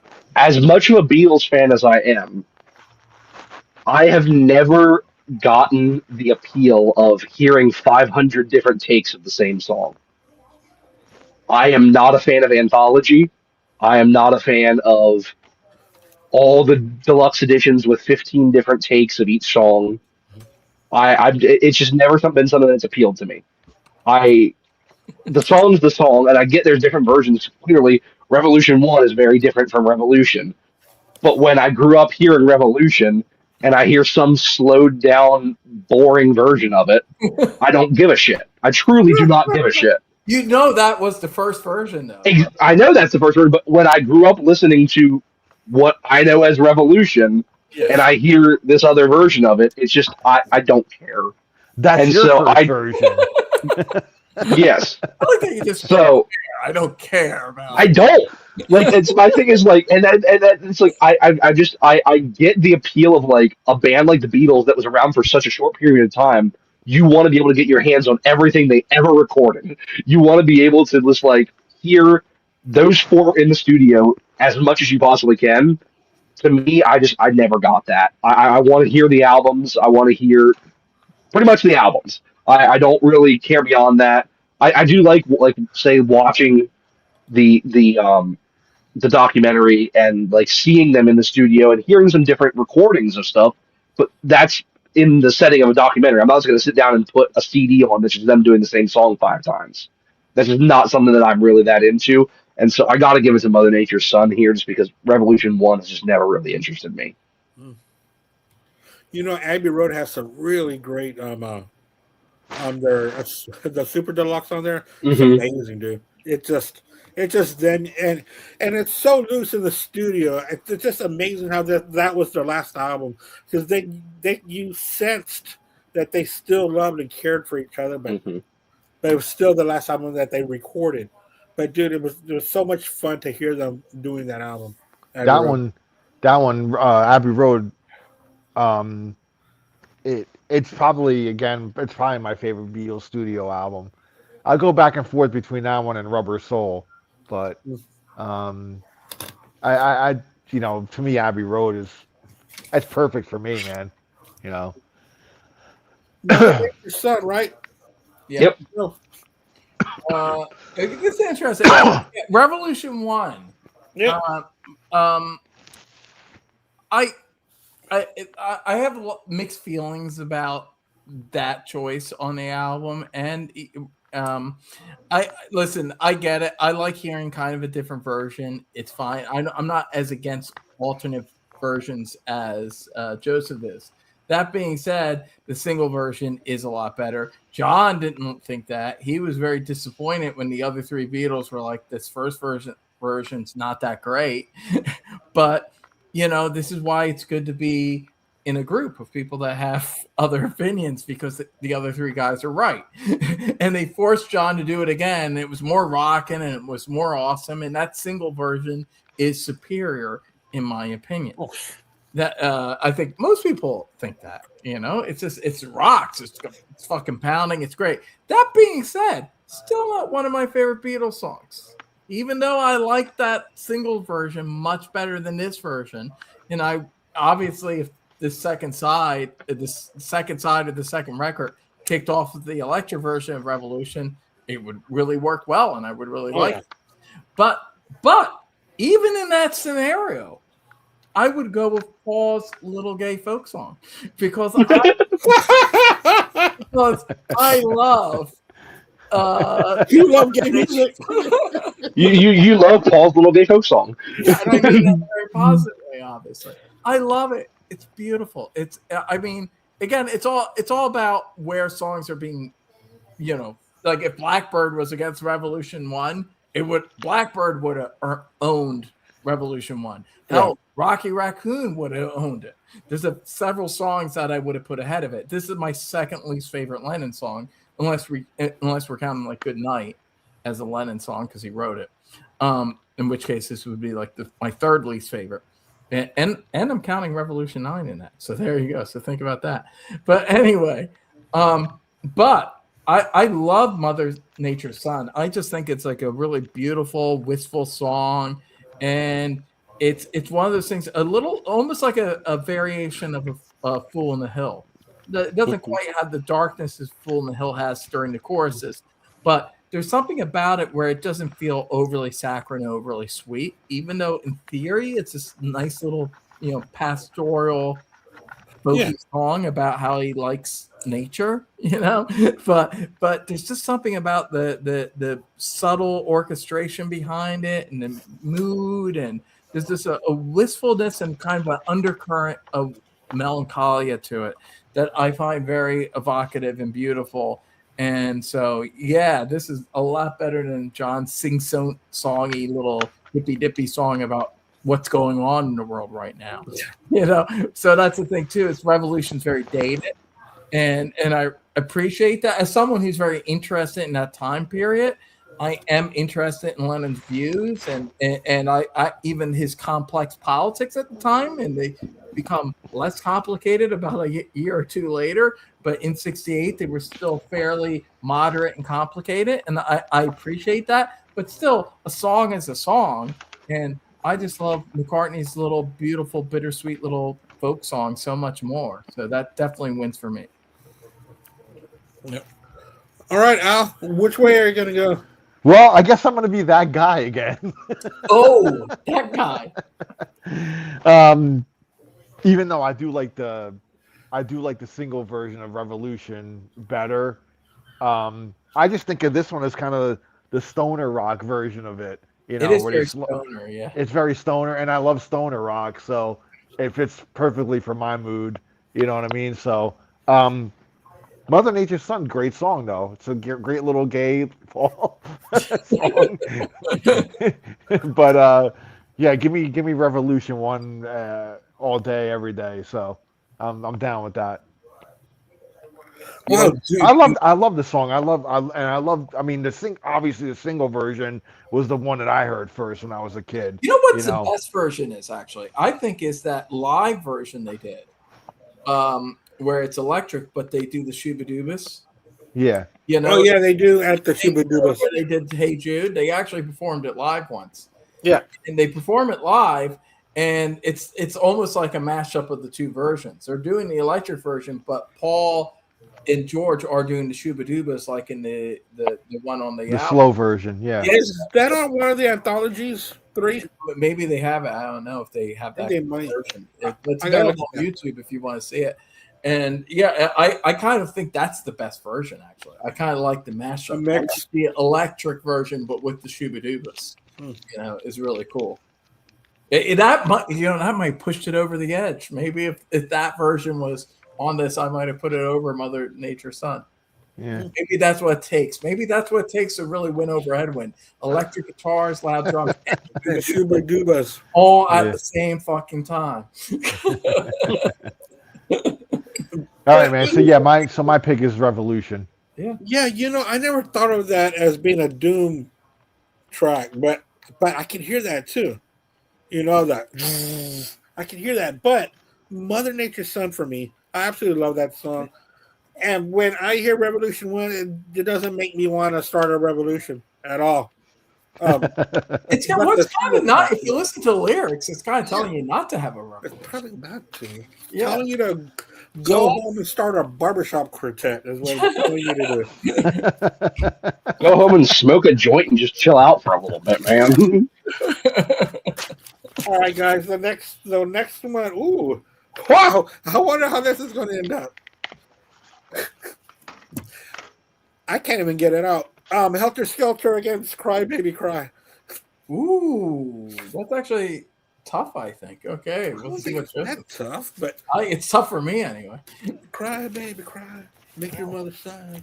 You know when to know better. All right. I Which way will to go. Joe? I will go on record and say that this was the toughest battle for me. I really had a hard time with this one because I think both of these songs are fantastic. But I had to pick, and my life's motto is when even Motley Crue can't fuck your song up, gotta go with Helter Skelter. It's iconic. It's one of the most iconic Beatles songs. I mean, even just outside of the song itself, just the lore around what happened because of this song, and on top of that, it's just a great freaking song. And I mean, proto metal, Paul again doing those screams, and just such a like down and dirty groove on it. Just a great track. And as great as Cry Baby Cry is, and I think it's a great track, I got to go with Paul on this one. Just a quick note on the tallies here. The last batch of songs, that was the first Paul win. Oh, really? Yeah. Yeah. I thought. Yeah. So yeah, John's own in the White Album. John is just, which I'm kind of surprised by. You're really Dominating. No, I really was. I thought that it was going to be a little mix. I knew how I felt, but I didn't know that everybody else felt. I think most albums, unless we're going back to maybe like your earlier stuff, like Hard Day's Night and stuff, where they're they're very John heavy. Once you get into mid 60s with like Rubber Soul and Revolver, or it will even like Help, I would say is really when Paul starts to emerge. They're pretty even and they're tougher battles. This is actually the only one where to me it's like Lennon's clearly the winner here. Yeah. So yeah, What, definitely not. and Andy, didn't Blackbird win? I thought Blackbird won. Oh yeah, Blackbird won. I'm sorry. I know I picked Blackbird. Yeah, I picked Blackbird. I could tell Lennon's definitely been owning this for the most part. Oh yeah, no. Yeah. I only picked two Paul songs prior to Mother Nature's Son. Well, here's the thing too. Lennon's gonna. I don't know about this one. This is a tough battle. I know what I think, but this is one of the tougher ones. This is it's very tough. I love. You always know the first song I'm talking about is not the one that's gonna win. So, spoiler alert. I love Helter Skelter. It's a great song. Everything you say, of course, it's proto metal. I only discovered just a year or so ago that John Lennon was actually playing the bass and Paul's on the guitar. For years, I thought Paul McCartney invented heavy metal bass playing, but apparently John Lennon did. So add that to the tally of things John Lennon's responsible for. Yeah, so he invented heavy metal bass playing on Helter Skelter. I mean, but of course, the whole song, you could credit Paul for just writing the song. It's a proto heavy metal song. It's amazing. It's great. Even though there are decent covers and the crew covers decent, can't touch the original. You'll never have that unhinged quality. And this almost straddles metal and punk because it has that rawness to it. And it's one of the greatest fucking rock and roll songs ever recorded. It helped move the bar. You know, Paul wanted to challenge the Who and write a dirtier, nastier song. And he did it. He did it. Who has nothing like this? Nothing is raw and it's savage and primal. But I will just say objectively, Helter Skelter is the better song. It's obviously the more important song. It's the more innovative song. It's objectively the better song. But if at least correct me if I'm wrong, Andy, we're not supposed to be objective here. This is just about how we feel and what we like. It's it's subjective. Pick the song you like the best. Yeah. Objectively, Helter Skelter should win. It should win. But I'm wrong. I'm wrong because I just have a deep emotional connection to Cry Baby Cry. I love this song. It's one of my favorite songs. Like many of these songs on the album, maybe just misses my top 5. I don't know. It might be my 5th favorite song on the album. I wasn't doing the math. But this song, it's a very simple song. John Lennon slagged it off, like a decade later, right before he died in Playboy magazine. This was one of the songs that he thought was a shite song. But I disagree with John Lennon. I think, it's simple. It's simple. To him, it was just him writing a simple, dumb kind of McCartney type song. But that's the thing. In the same way that I said that McCartney did cool shit like Why Don't We Do It in the Road because Lennon was in the band. Well, because McCartney was in the band, Lennon did beautiful little melodic gems like this that he wouldn't do unless McCartney was in the band with him. That's the thing. That's what makes Lennon McCartney so important as a partnership, even if they were writing separately, that influence. And that's one of the things that's missing, I think, from his 70s solo career is songs like Cry Baby Cry, because he's competing with McCartney, because Lennon was a great songsmith. McCartney gets a lot of this credit. There's this kind of reductive thing where McCartney's the pop mastermind and John's all about the expression and the rebellion and all that. But it's a very reductive thing. Both of them were more complicated artists than that. And I will say John Lennon wrote amazing pop songs, going back to the early Beatles. Absolutely, man. I Fell and stuff like that, and Should Have Known Better and Help and Hard Day's Night. Lennon was a great popsmith, and this is the thing. In the same way I say, McCartney could just knock off a song like I Will. Well, Lennon, when he wanted to, could just knock off a song like Cry Baby Cry, a song that would be a single for anyone else. But for the Beatles, it's a filler track. That's the thing. Filler track. But for anyone else, if the dog, like 3 Dog Night or something had tried, it'd be, we should release this as a single. That's the thing. It's just such a catchy song.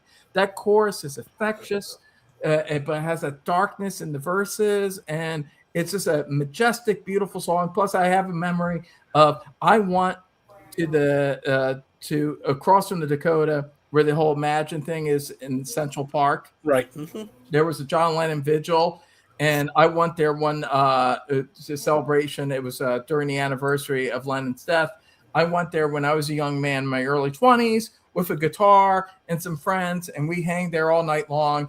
And one of my probably my favorite memory of the night is when I pulled out my guitar and we played Cry Baby Cry. And it's that kind of song. It's like pure John Lennon gold as just a pop songwriter.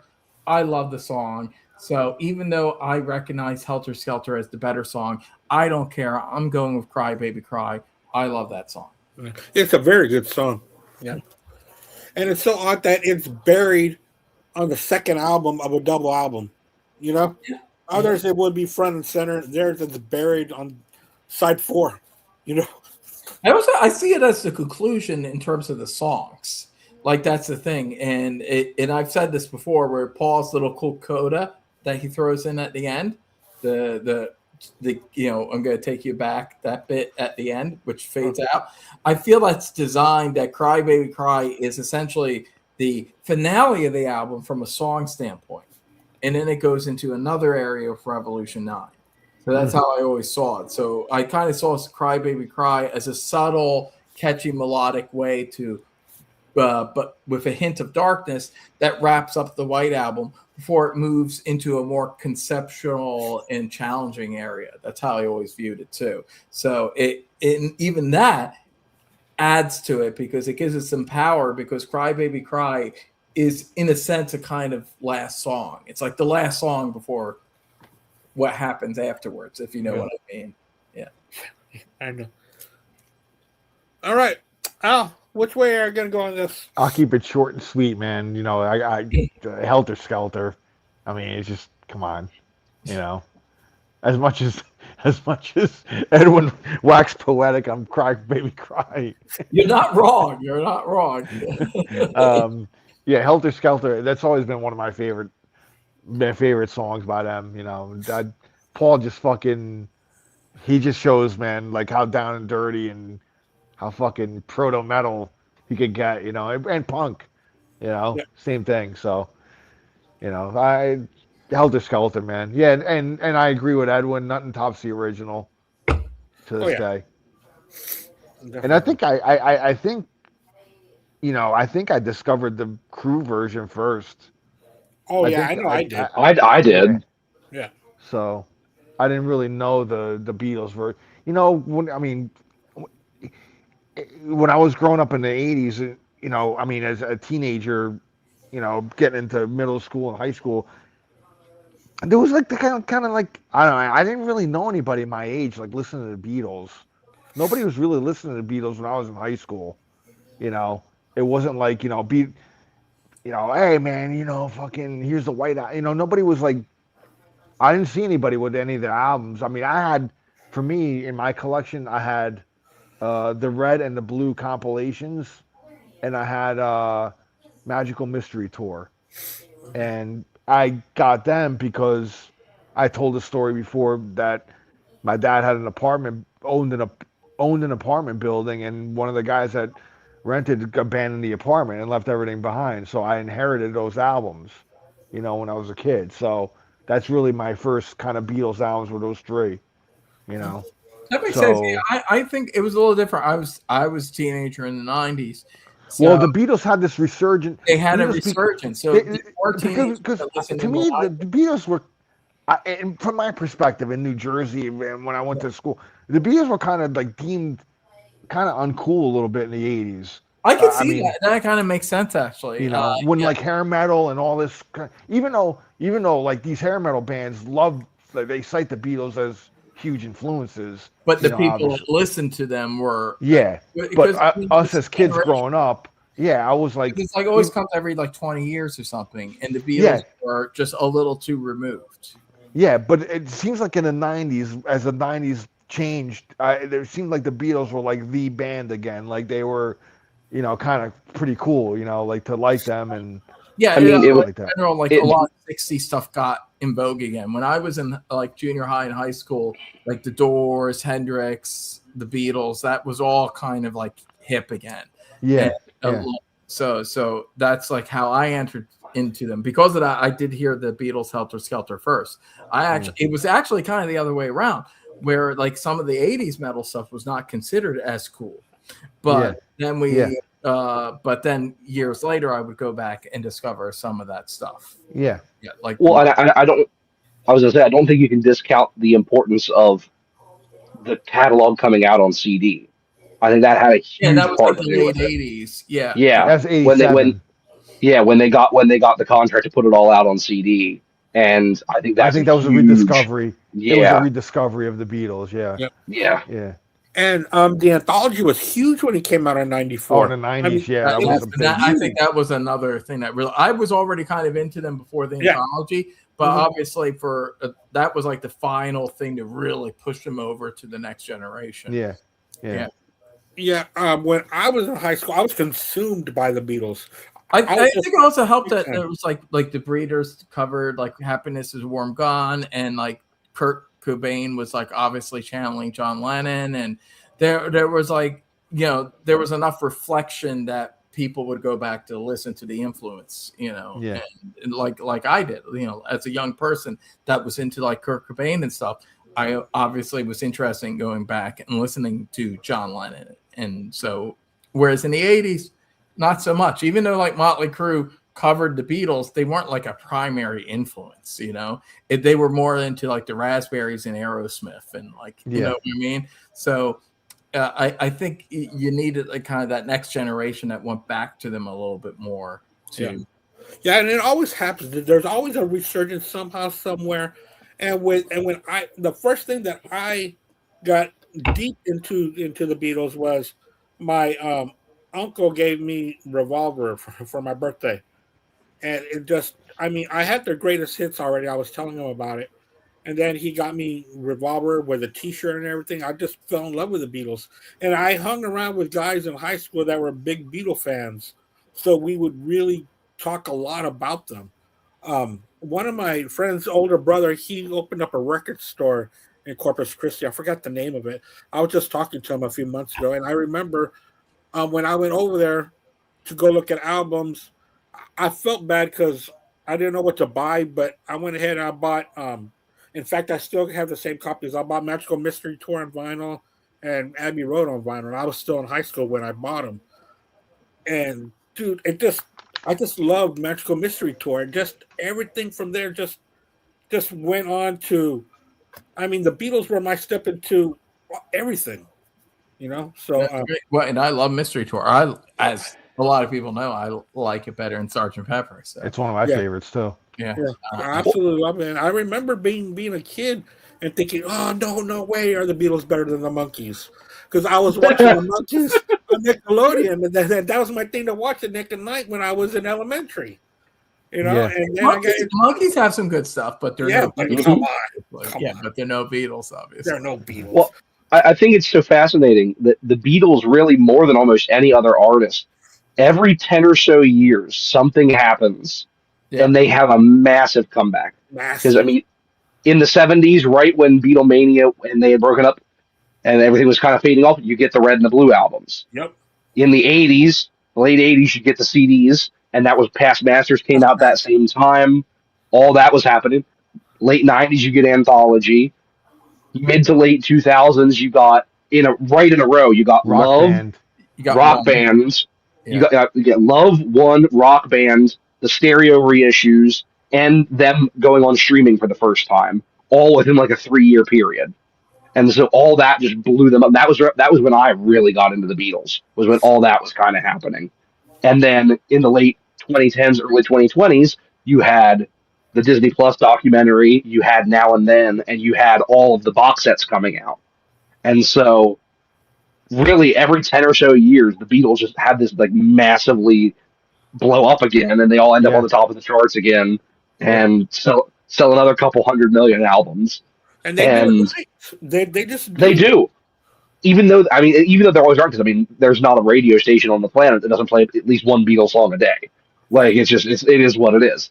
But even though they're a band that's constantly around, every decade or so they still find a new way to just have a massive surge in popularity, and it's always something different. Every single one of those was a different thing that happened. Yeah. It wasn't just like, oh, everybody's finding the Beatles again. It was the first time it was the compilations, then it was a new format with CDs, then it was really they were the first band to do that kind of put out all of our just like studio recordings in the anthology. That now, every band that puts out a deluxe box that has a disc of demos or Yeah. studios playing messing around as part of the box set. Beatles were really one of the first bands to do that. Then it was the Cirque du Soleil, that was unique, and the video game, and And when in a couple of years, in a year or two, there's going to be the movie, the Sandman. oh yeah, they're doing those 4 movies. That'll be another Yeah. thing. Yeah. Oh yeah. Oh And yeah. I mean, Well, I think I don't think there was a bigger day on the planet at the time than the day that the Beatles music was on iTunes for the first time. That was like the world stopped for like a second when whatever day that I think it was like New Year's Day. I They remember put that. the It was even Beatles bigger music than on when iTunes for the first time. For the first time, which was a big day. Yeah. But not as big as the Beatles. The Beatles was No. the thing. Yeah. That was like it was like a huge thing. Everyone's like, no, wait, they're actually going to put them on iTunes. Like everyone's like for years it was like, no, the Beatles won't do streaming. They won't do iTunes playlist albums and stuff. Yeah. Big thing. I remember that. Yeah. Well, these are, you could say cynically that Paul and Yoko and the people involved in Beatles Inc., are doing this every 10 or so years. Yeah. But it wouldn't work if they didn't have the goods, if the music wasn't there. That's the thing. If the music wasn't timeless and connected with people, it wouldn't work. The spoonful, it wouldn't work with them if they tried. No, and again, it's not like they're just peddling the same stuff over and over again. I mean, yes, to a point, they're just putting the same albums out over and over again, but there's so much different about it every time they do it, or it's the documentary. I mean, all that footage from the Let It Be movie that no one ever got to see, and it was huge when Get Back came out, or all this different stuff. The Beatles transcend the music. They want to know how they did it. It's like people that want to be in a room with Albert Einstein or Mozart, like we want to see how they do it, and that's what makes them transcend most rock bands. Not to say not all rock bands, but most rock bands. I think some people would be curious about Metallica, the Stones, or a few other people in the studio. Right. But not many. And the Beatles are definitely at the top of that food chain. People just want to know what. It's okay. We already spent a year and a half in the life of Metallica. I'm just saying, Metallica does have quality where people are curious about them, and I know I am. Like, you just want to see, like, what are they doing? Like, imagine if there was like footage of Metallica working on Ride the Lightning or Master of Puppets. Like, oh yeah, yeah. I mean, you would want to see that. So, or Led Zeppelin or Black Sabbath, the Beatles. There's a few, David Lee Roth era, Van Halen. There's a few acts where like that would be considered like the Holy Grail. Just seeing the interpersonal dynamics of those. Want to see it. And the Beatles, actually, another thing where they were innovative, they actually recorded it like during the Get Back sessions. Even it's amazing, like how much video footage there is of the Beatles, but like David Lee Roth era Van Halen, there's none of that shit in the studio. You want to hear something? You want to hear something that's gonna really piss you off? Okay. Before Get Back, before what they were calling Get Back, before Let It Be, Jean-Luc Godard, the very famous French filmmaker who I'm a big fan of, wanted to record. The idea was that he was going to go in and record the whole making of the White Album. This is a real thing. Paul McCartney had a meeting with him, and they got along, and they said, okay, so you're going to come in and record us in the White Album. John Lennon then had a meeting with him. Now, the interesting thing is the general consensus would be that, John's the artsier guy. He would get along with Godard more. But the thing is, John had a very fragile ego and didn't like competition.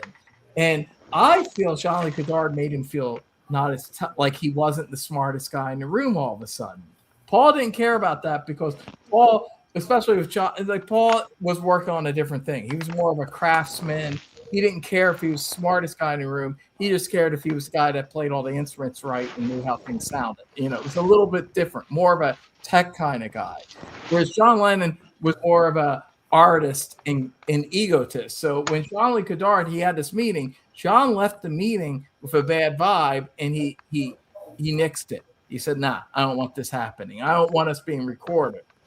Although he did concede to it a year later, well, actually like 6 months later with Let It Be. But then it was not a filmmaker that he felt intimidated by. You know, that I think is the big difference there. But it really, this is the thing, even though Godard went on to do a Sympathy for the Devil, he recorded them working on Beggar's Banquet. The movie's pretentious, but half of it, the shots that show the Stones working on Beggar's Banquet and working on a Sympathy for the Devil are amazing. I don't know if you've ever seen them. They're all on YouTube. If you watch how they slowly piece together the song, it's amazing. And the thing is, with Godard's Eye, it's beautifully shot. It looks great. It's like, you know, it's really amazing. And in my brain, I'm thinking, imagine if we had that for the White Album. Imagine if Godard was shooting the Beatles working on the White Album. It'd be the greatest like rock documentary of all time. And even if Godard went off and did some Marxist pretentious shit like halfway between the songs, they could still extract just the raw footage of all of the studio stuff years later, and we'd have this beautiful document of well shot stuff. As it is, there's a little bit of footage. There's some footage of them on the White Album, but I just think that's like one of the great what ifs. Like, what if they actually did a documentary of making the White Album? Yeah. That would be crazy. Well, I think another angle on that you could also maybe think in John's head was that there was so much going on in the band at the time, and just the interpersonal relationships. I don't know if he trusted somebody like that with that such an independent mind, such an independent artist, that where he would be passing judgment and also interpretation of it. Yeah, and yes, because then John wouldn't be able to be the one controlling the narrative. You're right, and by the time Get Back comes along, John's already got 1 foot out the door, so it's a little bit different. Like he's kind of checked out. And even then, you compare Even then, you compare the movie Let It Be that came out to what we end up seeing in Get Back. You realize how much they controlled the narrative of what was going on. Yeah, because obviously it was a little bit. I mean, there was the negative side of it, and that was affected by the fact that the Beatles had just broken up, and that affected the editing and all that. But they had good times too. That's the thing about the White Album. The White Album for like a decade or so, when I first discovered it, all I knew about it was, the Beatles hated each other. They started to fall apart with the White Album. But then you hear all these contrasting stories, and you hear things. You hear Paul like doing a rough demo of I'm So Tired, singing it jokingly, and you hear all these different things. And then Ringo comes out and says, no, we were all having fun when we recorded Helter Skelter and Your Blues and stuff like that. And it's like, obviously it was more complicated. Even during the White Album, the Beatles were separate, but there were songs where they came together on and had a good fucking rockin' time. And you hear it on Helter Skelter and Birthday and definitely the rock songs. And even like Hey Jude is recorded like during this time period. John's a big fan of the song and giving Paul suggestions about the lyrics, and so there was still more back and forth. So yeah, I think John was still emotionally invested in the Beatles. And so I think he was very defensive about someone coming in. Whereas just 6 months later, I think he had already checked out by that point. So it's like, fine, if Paul wants me to record us, whatever, let them record us. I got 1 foot out the door. But I don't think he had 1 foot out the door when he did the White Album. I think that was still his fucking band. That's how he thought of it. And you can hear it in the material, Listen to the White Album. Does that sound like a guy that doesn't think this is his band? And maybe he was upset that they didn't go more in that direction because they stepped away from being so adventurous and so daring. Yeah, I mean, that's the thing is Paul said that John won it. Like he was like after Sgt. Pepper and Mystery Tour, John was like, I'm done with all this kind of fruity shit you're doing, Paul. Could we just do a rock and roll record?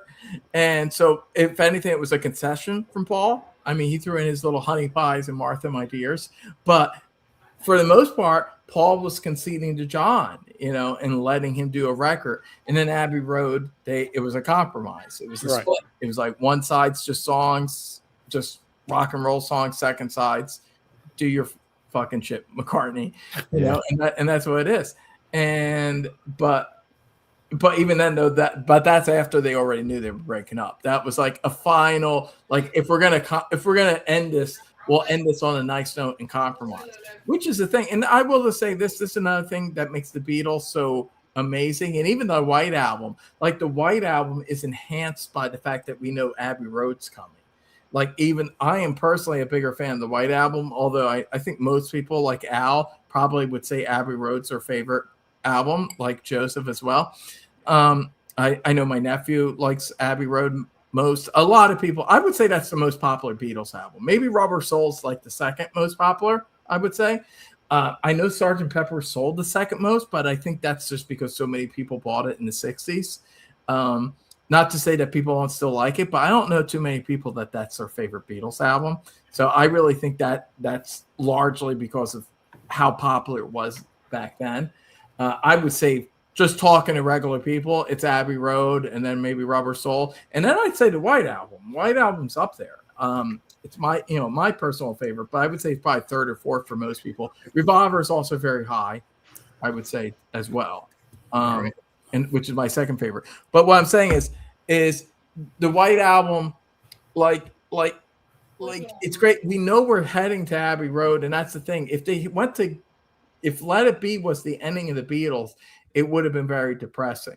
And they knew it in real time. That's a genius. Think of how many bands end with a lackluster album. Like, oh, they just want one album further than they should have. Like, I don't know, Megadeth. But I'll just say they do that sometimes. And like the Beatles in real time recognize that. They recognize that Let It Be, even though it's not a bad album by any means, a lot of great songs, but they knew it would be anticlimactic after the White Album. It'd be kind of a dud. So they get together in real time as only men in their fucking late 20s, mind you.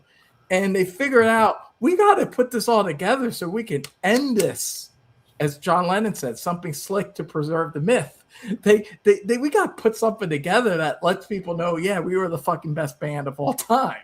And then they actually do it. That's Abbey Road. Like they actually do it. They actually make an album that's like the perfect ending. Yeah, it is. And so even though I personally like the White Album better, Abbey Road, it's an amazing album. And how many bands can do that? How many bands consciously create a perfect ending? I can't think of any band that's ever done that to that degree. Yeah, that's a great segue because this battle certainly isn't going to have a perfect ending. Do we have one more song? Yes, we have one more. See, I felt like the real songs were done. No, but that was a really nice wrap up. Hold on. Is this really going to be Honey Pie versus Revolution? Yep. 9? Yes, it is. Yes, it is. That's where it is. I love that. Honey Pie against Revolution 9. And it's not over because I want to go ahead and real quickly do the George songs because they're very good songs as well. I had a coda about the George songs where I felt a few of the George songs would have won if they were thrown in. 100%. Yeah. Yeah, I'm going to put those against each other because they're four, and we'll see which one's the best George song. I love that Honey Pie is versus Revolution 9. That tells you everything you want to know about gone to in a way. Go. All right, Joe, which way are you going to go on this one? Boy, we're really rocking a hard place on this one, aren't we? Oh, God. Probably the only time I'll ever say Honey Pie beats anything. I mean, God, geez, Zooey. What a wet fart to end this on. Thank God we're doing the George songs, because I don't know if I would be happy with this being the ending, but I mean, I'm going to go with Honey Pie, but it's not really, not saying... I appreciate what you're saying. I appreciate not quite Abbey Road, not quite the ending suite of Abbey Road. But I'm actually going to go in the other direction because I find Honey Pie is all right. I don't mind it. It's. Did I say Obli Oblada is my least favorite McCartney song? I don't know if I said that. I don't know. No, I don't think you did. I don't think. I'm glad I didn't because this is my least favorite McCartney song on the album. It's Honey Pie. I don't mind it, but it's the one case where Sgt. Pepper owns the White Album is that has the better Granny song. I think like this is nowhere as good as When I'm 64. It's just like a lesser When I'm 64 with less clever lyrics. It's not bad by any means. Again, in the context of the album, I don't mind it. I enjoy it. Paul's doing his little doot, 30s sounding song. That's fine. But I'm going to give it to Revolution 9 because at least Revolution 9 is something different, fresh. It's a fucking mind fuck. It's a cool collage. I don't really think of it as a song. So I will say Honey Pie is more of a song if that's what's about. But if we're talking about what we dig, I actually dig Revolution 9 more. I think it's kind of cooler. And so there, I mean, neither would make a playlist that I made for you, but I enjoy Revolution 9 a little bit more for what it is. So I'm gonna give that the win. All right, which way are you gonna go, Al? Revolution 9 Boy, or I'm glad I'm not the only one, man. Because I'm going Revolution 9 as well. Right on, brother. And here's the reason. Like, I love people are like, this fucking, what the hell is this song? When you listen to the context of the album, I think it works. Yeah. If Exactly. you're listening to the whole album from front to back, I just think the weirdness of it and the soundscapes and all that, I think it just, a lot of bands in their wake took a lot more from that song than they're willing to admit, probably. You know what I'm saying? Like the weirdness and the just fucking sweet. I smoked a little bit too much, and you know what I mean. And I'm just gonna, cue up effects by Sabbath or something like that. Just something stupid that you just do in the studio. But a lot of bands were doing shit like that after that, man. They were just experimenting and just doing weird shit, So it's, to me, avant-garde, and it's a lot of bands went in that direction. So yeah, they did. It gives the album a cinematic climax. Like that's the thing. Like I think of it kind of like it's like the strings on A Day in the Life, like the build up, but just as a whole song. It's like an extension of that side. Like here's the avant-garde side all the fucking way. Like that's it. And they put it in the right spot. It's at the end. Like, if it was like in the middle of the album, it would look bad. Yeah. But at the end, it like after Cry Baby Cry, it makes thematic sense. And I dig it, Yeah. Same here. Yeah. Right on out. Is that Yoko Ono saying "I touch myself"? Yes. Is that her that's saying that during that song? It's a little glimpse of intimacy. Very. See, even, I'm gonna go with Honey Pie on that one. See, even the Divinyls were influenced by this song. So. But I am going to go with Honey Pie. I do like Revolution 9, but I really love Honey Pie. I love the whole song. I love the way it's written. I love the feel. He really does give in to that theme of your mother should know, just done better. This one was a nice split. Yeah. So Honey Pie on that one. So that was a tie. In fact, there were two ties here. Yep.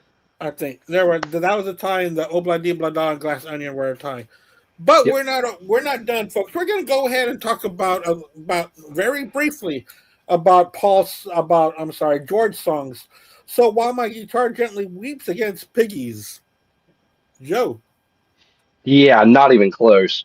I mean, While My Guitar Gently Weeps is one of my favorite songs of all time. I think it's a masterpiece. I think the Beatles version is fantastic, and then it's just magnified by that version that they did at the Rock and Roll Hall of Fame with Tom Petty and Jeff Lynne and Prince and all those guys. I know that we all know quite I wouldn't say quite a few people, at least a couple people that have very publicly stated their distaste for While My Guitar Gently Weeps and George Harrison in general. Are you talking about the rock and metal Oh, combat? I am certainly talking about the Rock and Metal Combat podcast, and I don't know if I've ever disagreed with them more about something. And I am a huge George Harrison fan, and I think While My Guitar Gently Weeps is a masterpiece. Piggies is fun; it's a cool, weird little piece, but I mean, it's not While My Guitar Gently Weeps. And then you add Clapton in there on it, and it's fantastic. Yeah. Yeah. Ed. A lot of what Joseph said. I mean, I like Piggies. It's a cool little song. A very innovative, by the way. All I can just say is there's a certain very opinionated prick guy that was in a very big band in the 70s that has a lot of opinions that wrote songs in the 70s about pigs and things. I don't know if you know who I'm talking about. But anyway, this guy, Roger Waters, by the way, if you didn't know, a lot of that is Piggies. I'm just saying, like, you listen to it, George Harrison's little subtle sneer, the Britishness, talking about Piggies. Like in 68, he's doing shit that Roger Waters was doing in 78. So I don't think George Harrison gets enough credit. And I agree too. And I love Ralph and Ian. They're my brothers. They're my friends. I agree with a lot of what they say. I think they're exceedingly hard. Both of them are exceedingly hard on George Harrison. I get it. He's not the genius that Lennon and McCartney are. Obviously, I don't think most people would say that. But George was a very talented guy, and he wrote a lot of great songs. And I would say definitely in the period from like 68 to 71, there's an argument to be made that Harrison was perhaps the most mature member of the Beatles, like even though he was the youngest, which is interesting. But there was a kind of a sophistication and subtlety to the songwriting that I don't think the others quite had. And in a way, he felt like it makes sense that All Things Must Pass was initially the most popular solo Beatles album, because it felt like even in the White Album that George was the most early 70s of the bunch, if you know what I mean. Sure. Oh yeah. And so I give him a lot of credit, and I think he's very strong on this album. Actually, While My Guitar Gently Weeps, as great as the song is, it's actually my third favorite of the George songs. So that tells you how high of opinion I have of the other two. And even though Piggies is my least favorite, I still think it's a great song and a very innovative song. But definitely giving it to While My Guitar Gently Weeps, an amazing song.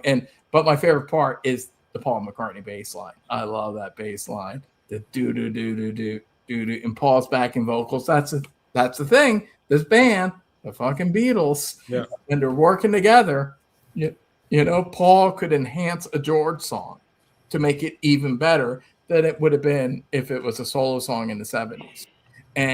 But it's an amazing song, one of the best songs on the album. So definitely While My Guitar Gently Weeps. All right. Al.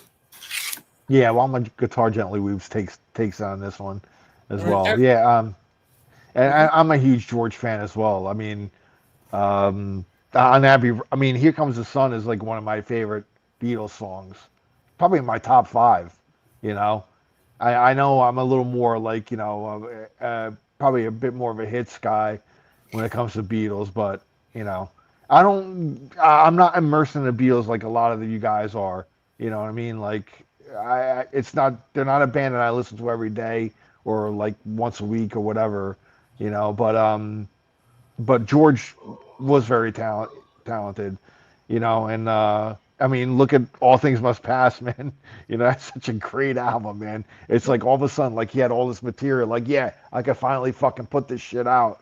You know what I mean? Yeah. So, and he really showed, man, like he was like the Ace Frehley of like. I was gonna say that before you said it, Al. It's like the '78 Ace Frehley album. Yeah, but a double album.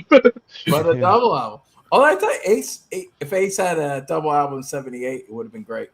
Oh, it would have been fantastic. Yeah. After that, just like George, he was the very talented guitarist that they were holding back. And, yeah, I'm gonna go with While My Guitar Gently Weeps. I love every George song on the Beatles albums. I love his songs on every Beatles album. Of course, course, the greatness of All Things Must Pass, and Wonderwall music is very interesting. Um, Living in the Material World was okay, but after that, I really can't listen to that. The self-titled album from the late '70s, I think, is pretty solid. Dark Horse is pretty good too. Dark Horse is I pretty like good. Dark Horse. It's not one I would recommend to a lot of people, but if you're into its subtle, cool groove, I really like Dark Horse. That's actually my second favorite after All Things Must Pass. But it's a weird little album, but it's like proto indie rock. I really like that album a lot. Yeah, Dark Horse. Well, I got to check that out with different ears because he was sick when he was doing that album. His vocals were bad. Oh yeah, and he was in a band. Told him he shouldn't record, but he was cool he needed to.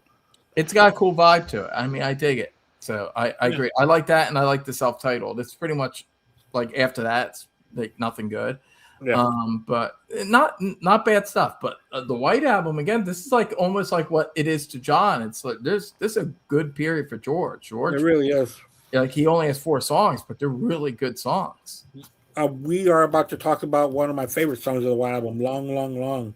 Absolutely love Long, Long, Long. So that one against Ford Truffle. Joe. Well, it sounds like I'm going to be picking against you, Andy, because I'm going with Savoy Truffle.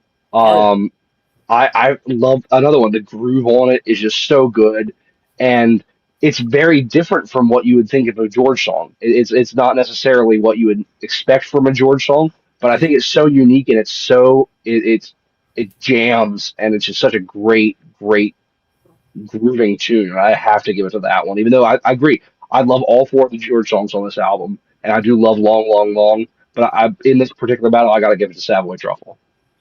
Yeah, the guitar work at the end is fantastic on Savoy Truffle. It really is. All right, Ed. This is the hardest battle of all the battles, more than any of the Lennon McCartney battles. These are my top 2 George songs on the album. I love both these songs.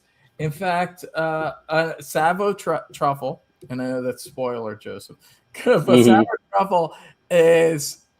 I in the past I would have said it was my favorite.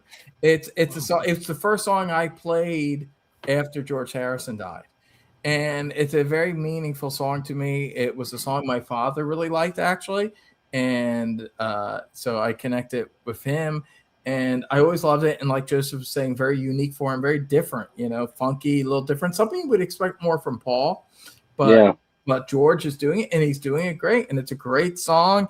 It's catchy. It's funky. It's fun. I love it. But as I've gotten older, I've always loved this song, but I decided that it's Long, Long, Long. That is I think it's the greatest ballad he ever wrote. Like, I think it's even, like, I get, like, from a melodic commercial standpoint, something is a stronger song. I can objectively hear that. But personally, like, it's like, Something, and again, I love Something. I think it's a beautiful song, but I feel like that's for everyone. Whereas Long, Long, Long, I feel like just for guys like me. Like, it's just a darker, weirder, kind of off-the-cuff love song. Mm-hmm. It's like the Something for guys like me before Something. And it's just very haunting and beautiful. And that bridge, when the piano kicks in, it just like stabs me in the fucking heart. And even when it gets weird at the end with the little touch of psychedelic,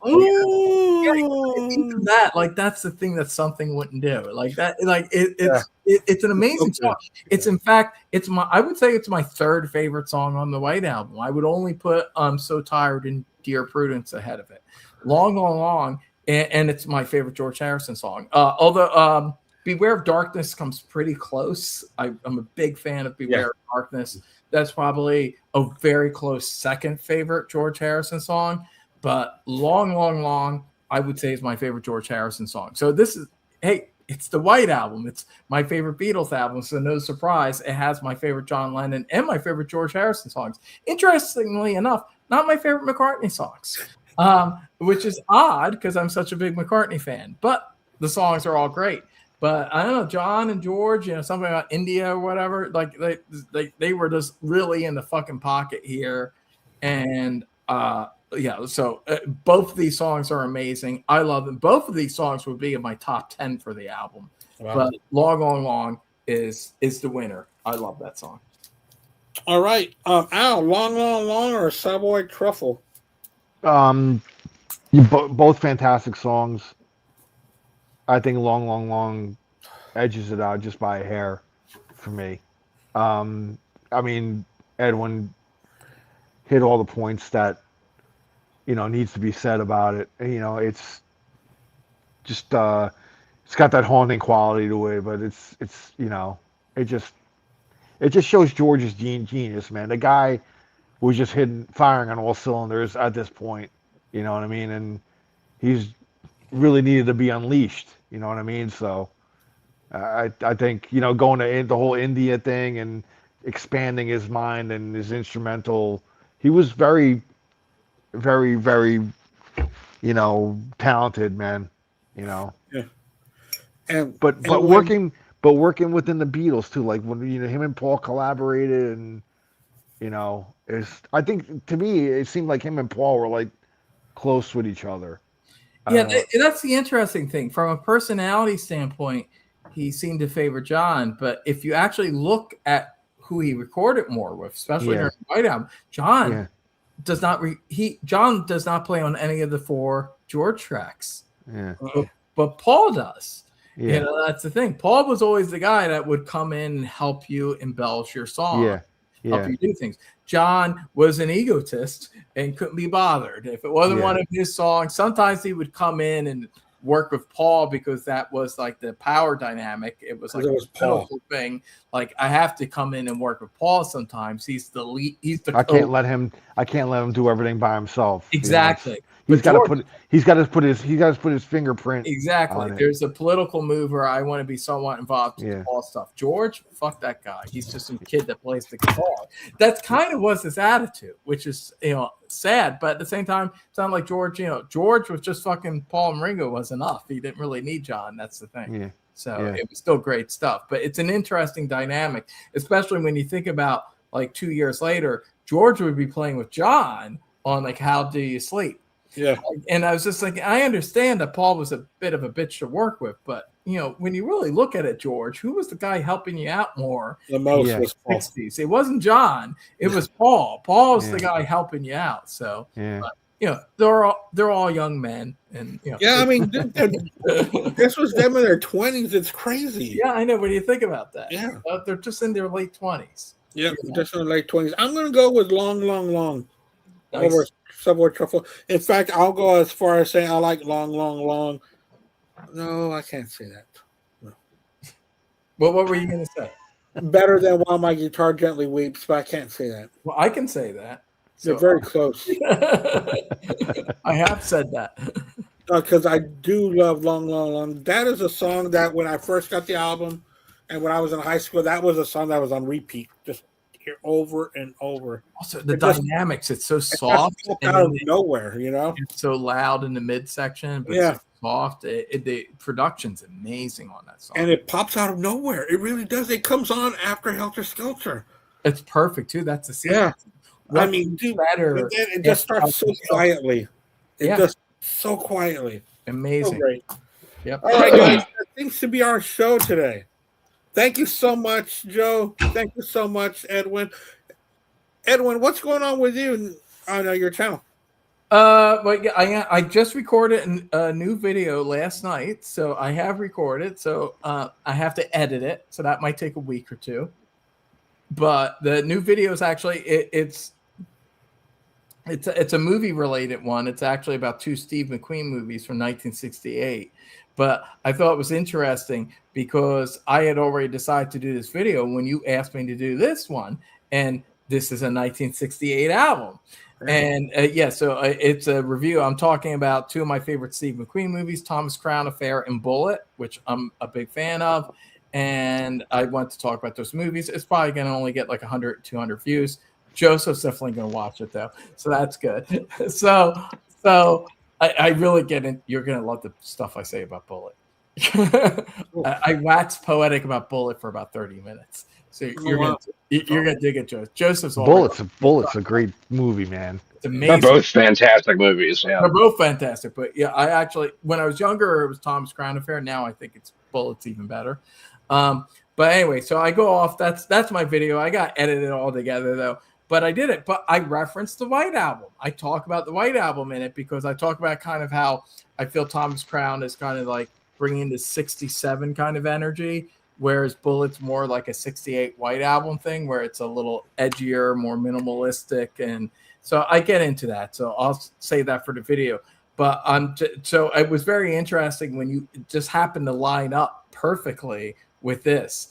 And with the 68 thing. 68 is such an interesting year. I think everyone focuses on 67 or 69 because 67 is the Summer of Love and Sgt. Pepper and the Doors' first album and Hendrix's first album. And then 69 is Woodstock, Easy Rider, Abbey Road, Let It Bleed. So Altamont. I think it's Altamont. Yeah, so I feel like 68 doesn't get talked about as much.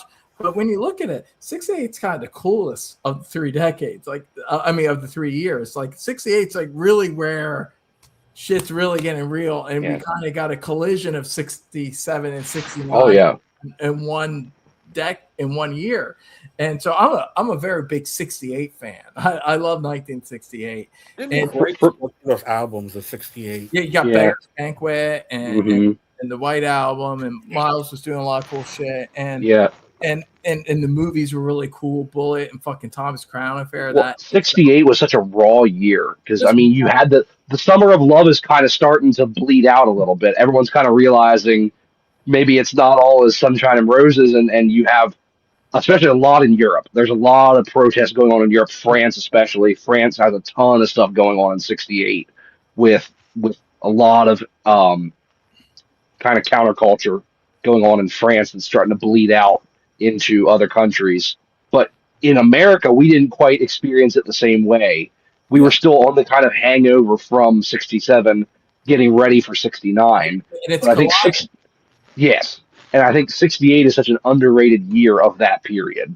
Yeah, I agree. I just love the year. I generally like transitional years. So you see the transition. It's kind of the transition of like where the hippie generation is starting to get black pills a bit. Yeah. They're not all the way there yet, but they're kind of getting there. And you have that on the White Album. Like the White Album feels somewhat, even though it's the White Album, feels a little black pill, you know? It feels like it's transitioning. It's not Pepperland, you know? Shit's getting a little more real. And that's all kind of coming in with 68. And I'm a big fan of 68. So I talk about this shit in my next video, which you guys will all see in about a week or two. It'll be up. Yeah. So, and that's what it's funny. So when I was in college, some of my best friends and I actually later on in college I joined this activity, but they had this thing called lab band where they would do all kinds of different rock music and stuff mainly. And my sophomore year, it was 2018, they did a 50th anniversary of 1968 where the band played the entire White Album. Wow. And like it was like they had like 20 different musicians, like all this different stuff. Like they spent an entire semester learning the White Album. And then in between certain songs, like professors from different departments would come up and give talks about like a historical aspect of what was going on in 68, philosophical aspect of what was going on in 68, literary, different departments would come in, send professors in, and it was like this 3-hour thing where they just talked about 68 in the middle of the band playing the entire White Album. Was this tape? And I wish it was. I could look. I'll look on the Facebook page. That would be my jam. I would love to watch that. I'll have to go and try to scroll back through their Facebook page and see if it was taped. It would have had to have been, but it was such a cool experience to see. And then, I mean, imagine as a musician learning the entire White Album. Why is it, did they play Revolution 9? I can't remember. I doubt it. They did. I think they might have just taped. I think they might have just played the tape. Right. But yeah, but I mean everything else they did. I'd like to see a guitar interpretation. Yeah. But I mean, one of the professors came up and sang Piggies, and it was just such a cool thing. That's so cool. Yeah, I would love to see that. That's and the year before they did the same thing with 67 and Sgt. Pepper. Yeah. Oh, okay. So, what's going on with you, Joe, and Heavy Water 77? What's coming up? Yeah, so we just had this past Sunday. We had our episode on Dennis DeYoung's solo album "Boomchild" come out. Really, really cool feedback so far. We had a lot of feedback on that one, more so than usual. Really excited about that. But now we're back into the era where Styx was a band, and so our next episode is going to be Edge of the Century, the comeback Styx album, and then after that we're going to be diving into some Damn Yankees as well. So kind of into the 90s now with Styx. We're excited about that. We kind of made it through the dark days of the late 80s with all the solo albums. So we're kind of getting back into Styx as a band, but also what Tommy's doing with them Yankees. So yeah, I'm excited about that. Some really good stuff coming up for Heavy Water. Cool. Yeah. And I'm not just Heavy Water 77, but Joe and I also are starting a new podcast with Jerry called Rockers on Pop, where we're going to be reviewing pop albums from a rocker's point of view. Ooh, that's interesting. We're going to be recording about two shows tomorrow and then one on Monday. So there'll be 3 coming out pretty quickly. Ooh, I'm definitely interested in that. As you know, I mean, I know me and Jerry are both big Lana Del Rey fans. We plan on talking about Lana Del Rey. So yeah, that's going to be somewhere down the road for sure. Yep. Yeah, definitely want to hear that. That sounds very interesting. Very cool. So, that's going to be something that is also on the horizon. Al, what's going on with you, man? Well, for next week, Yeah. Being that we're well into the month of March now, the third month of the year, we're gonna take the third song from each Rush album because they're a 3-piece band as well. We're gonna take the third track from each album and rank them. So I'm gonna put the word out. Whoever wants to be on can be on. So that's gonna be the theme for next week. We did that before with the leadoff track, right? Yeah. Yeah. We did that last year when we had Donna Halper on the show. Yeah. But now we're going to do the third track, so it'll be interesting. Yeah, dude, that's fun. Okay. All right. So that's going to be it. And then a word of advice, take the White Album, right? And when Andy says vidcast at the beginning of the show, drop the needle on the beginning of the album. It'll sync up very well. But then when we get to Edwin talking about Revolution 9, it falls apart. So just remember that, Yeah.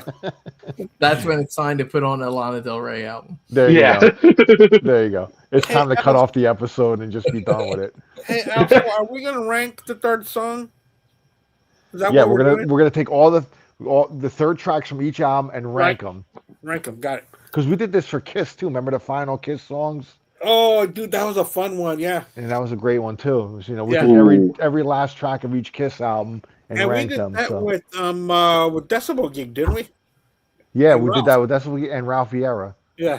So both Chris and Aaron. That was a great show too. Dude, that was fun. I think I know one that would be pretty high on my list. Yeah, there you go. Yeah. Title track. We'll see, man. So if you want to be on, Joe, you're in. Unfortunately, I am busy next Wednesday, so whatever day it would be. Yeah. Okay. It'll be Wednesday. Right. Yep. So join us next Wednesday at 8:00. I think it will be on at 8 next week. So. Yeah, it's just that I had some stuff to do today because my car broke down. I had to take it to the mechanics, and then I had to go do something else. And I wasn't too sure if I was going to be back in time by 7 because I had to wait for a ride. And yeah. It's a long story that nobody wants to hear. I'm glad. Anyway, it was great to have Joseph on as usual. Yes. Edwin, it's great to really have you on as well. You're not on very often, but when you are on, it's always great. So thanks for coming on, brother. I appreciate it. No, sure thing. And I definitely, would like to come on more in the future. Yeah, absolutely. The door's always open, brother. Yeah, sure thing. Yeah. Great. Good times, gentlemen. Yeah. You guys. And thank you so much for being on with us, Edwin. And thank you so much, Joe. We really did appreciate y'all's wonderful takes on these songs. Thank you, everybody, for watching out there. Thank you for all the comments we got. And we'll see you all next week. Bye, guys. All right. Cheers. Bye, everyone. Later, guys. Later. See ya. I don't know how to turn this shit off.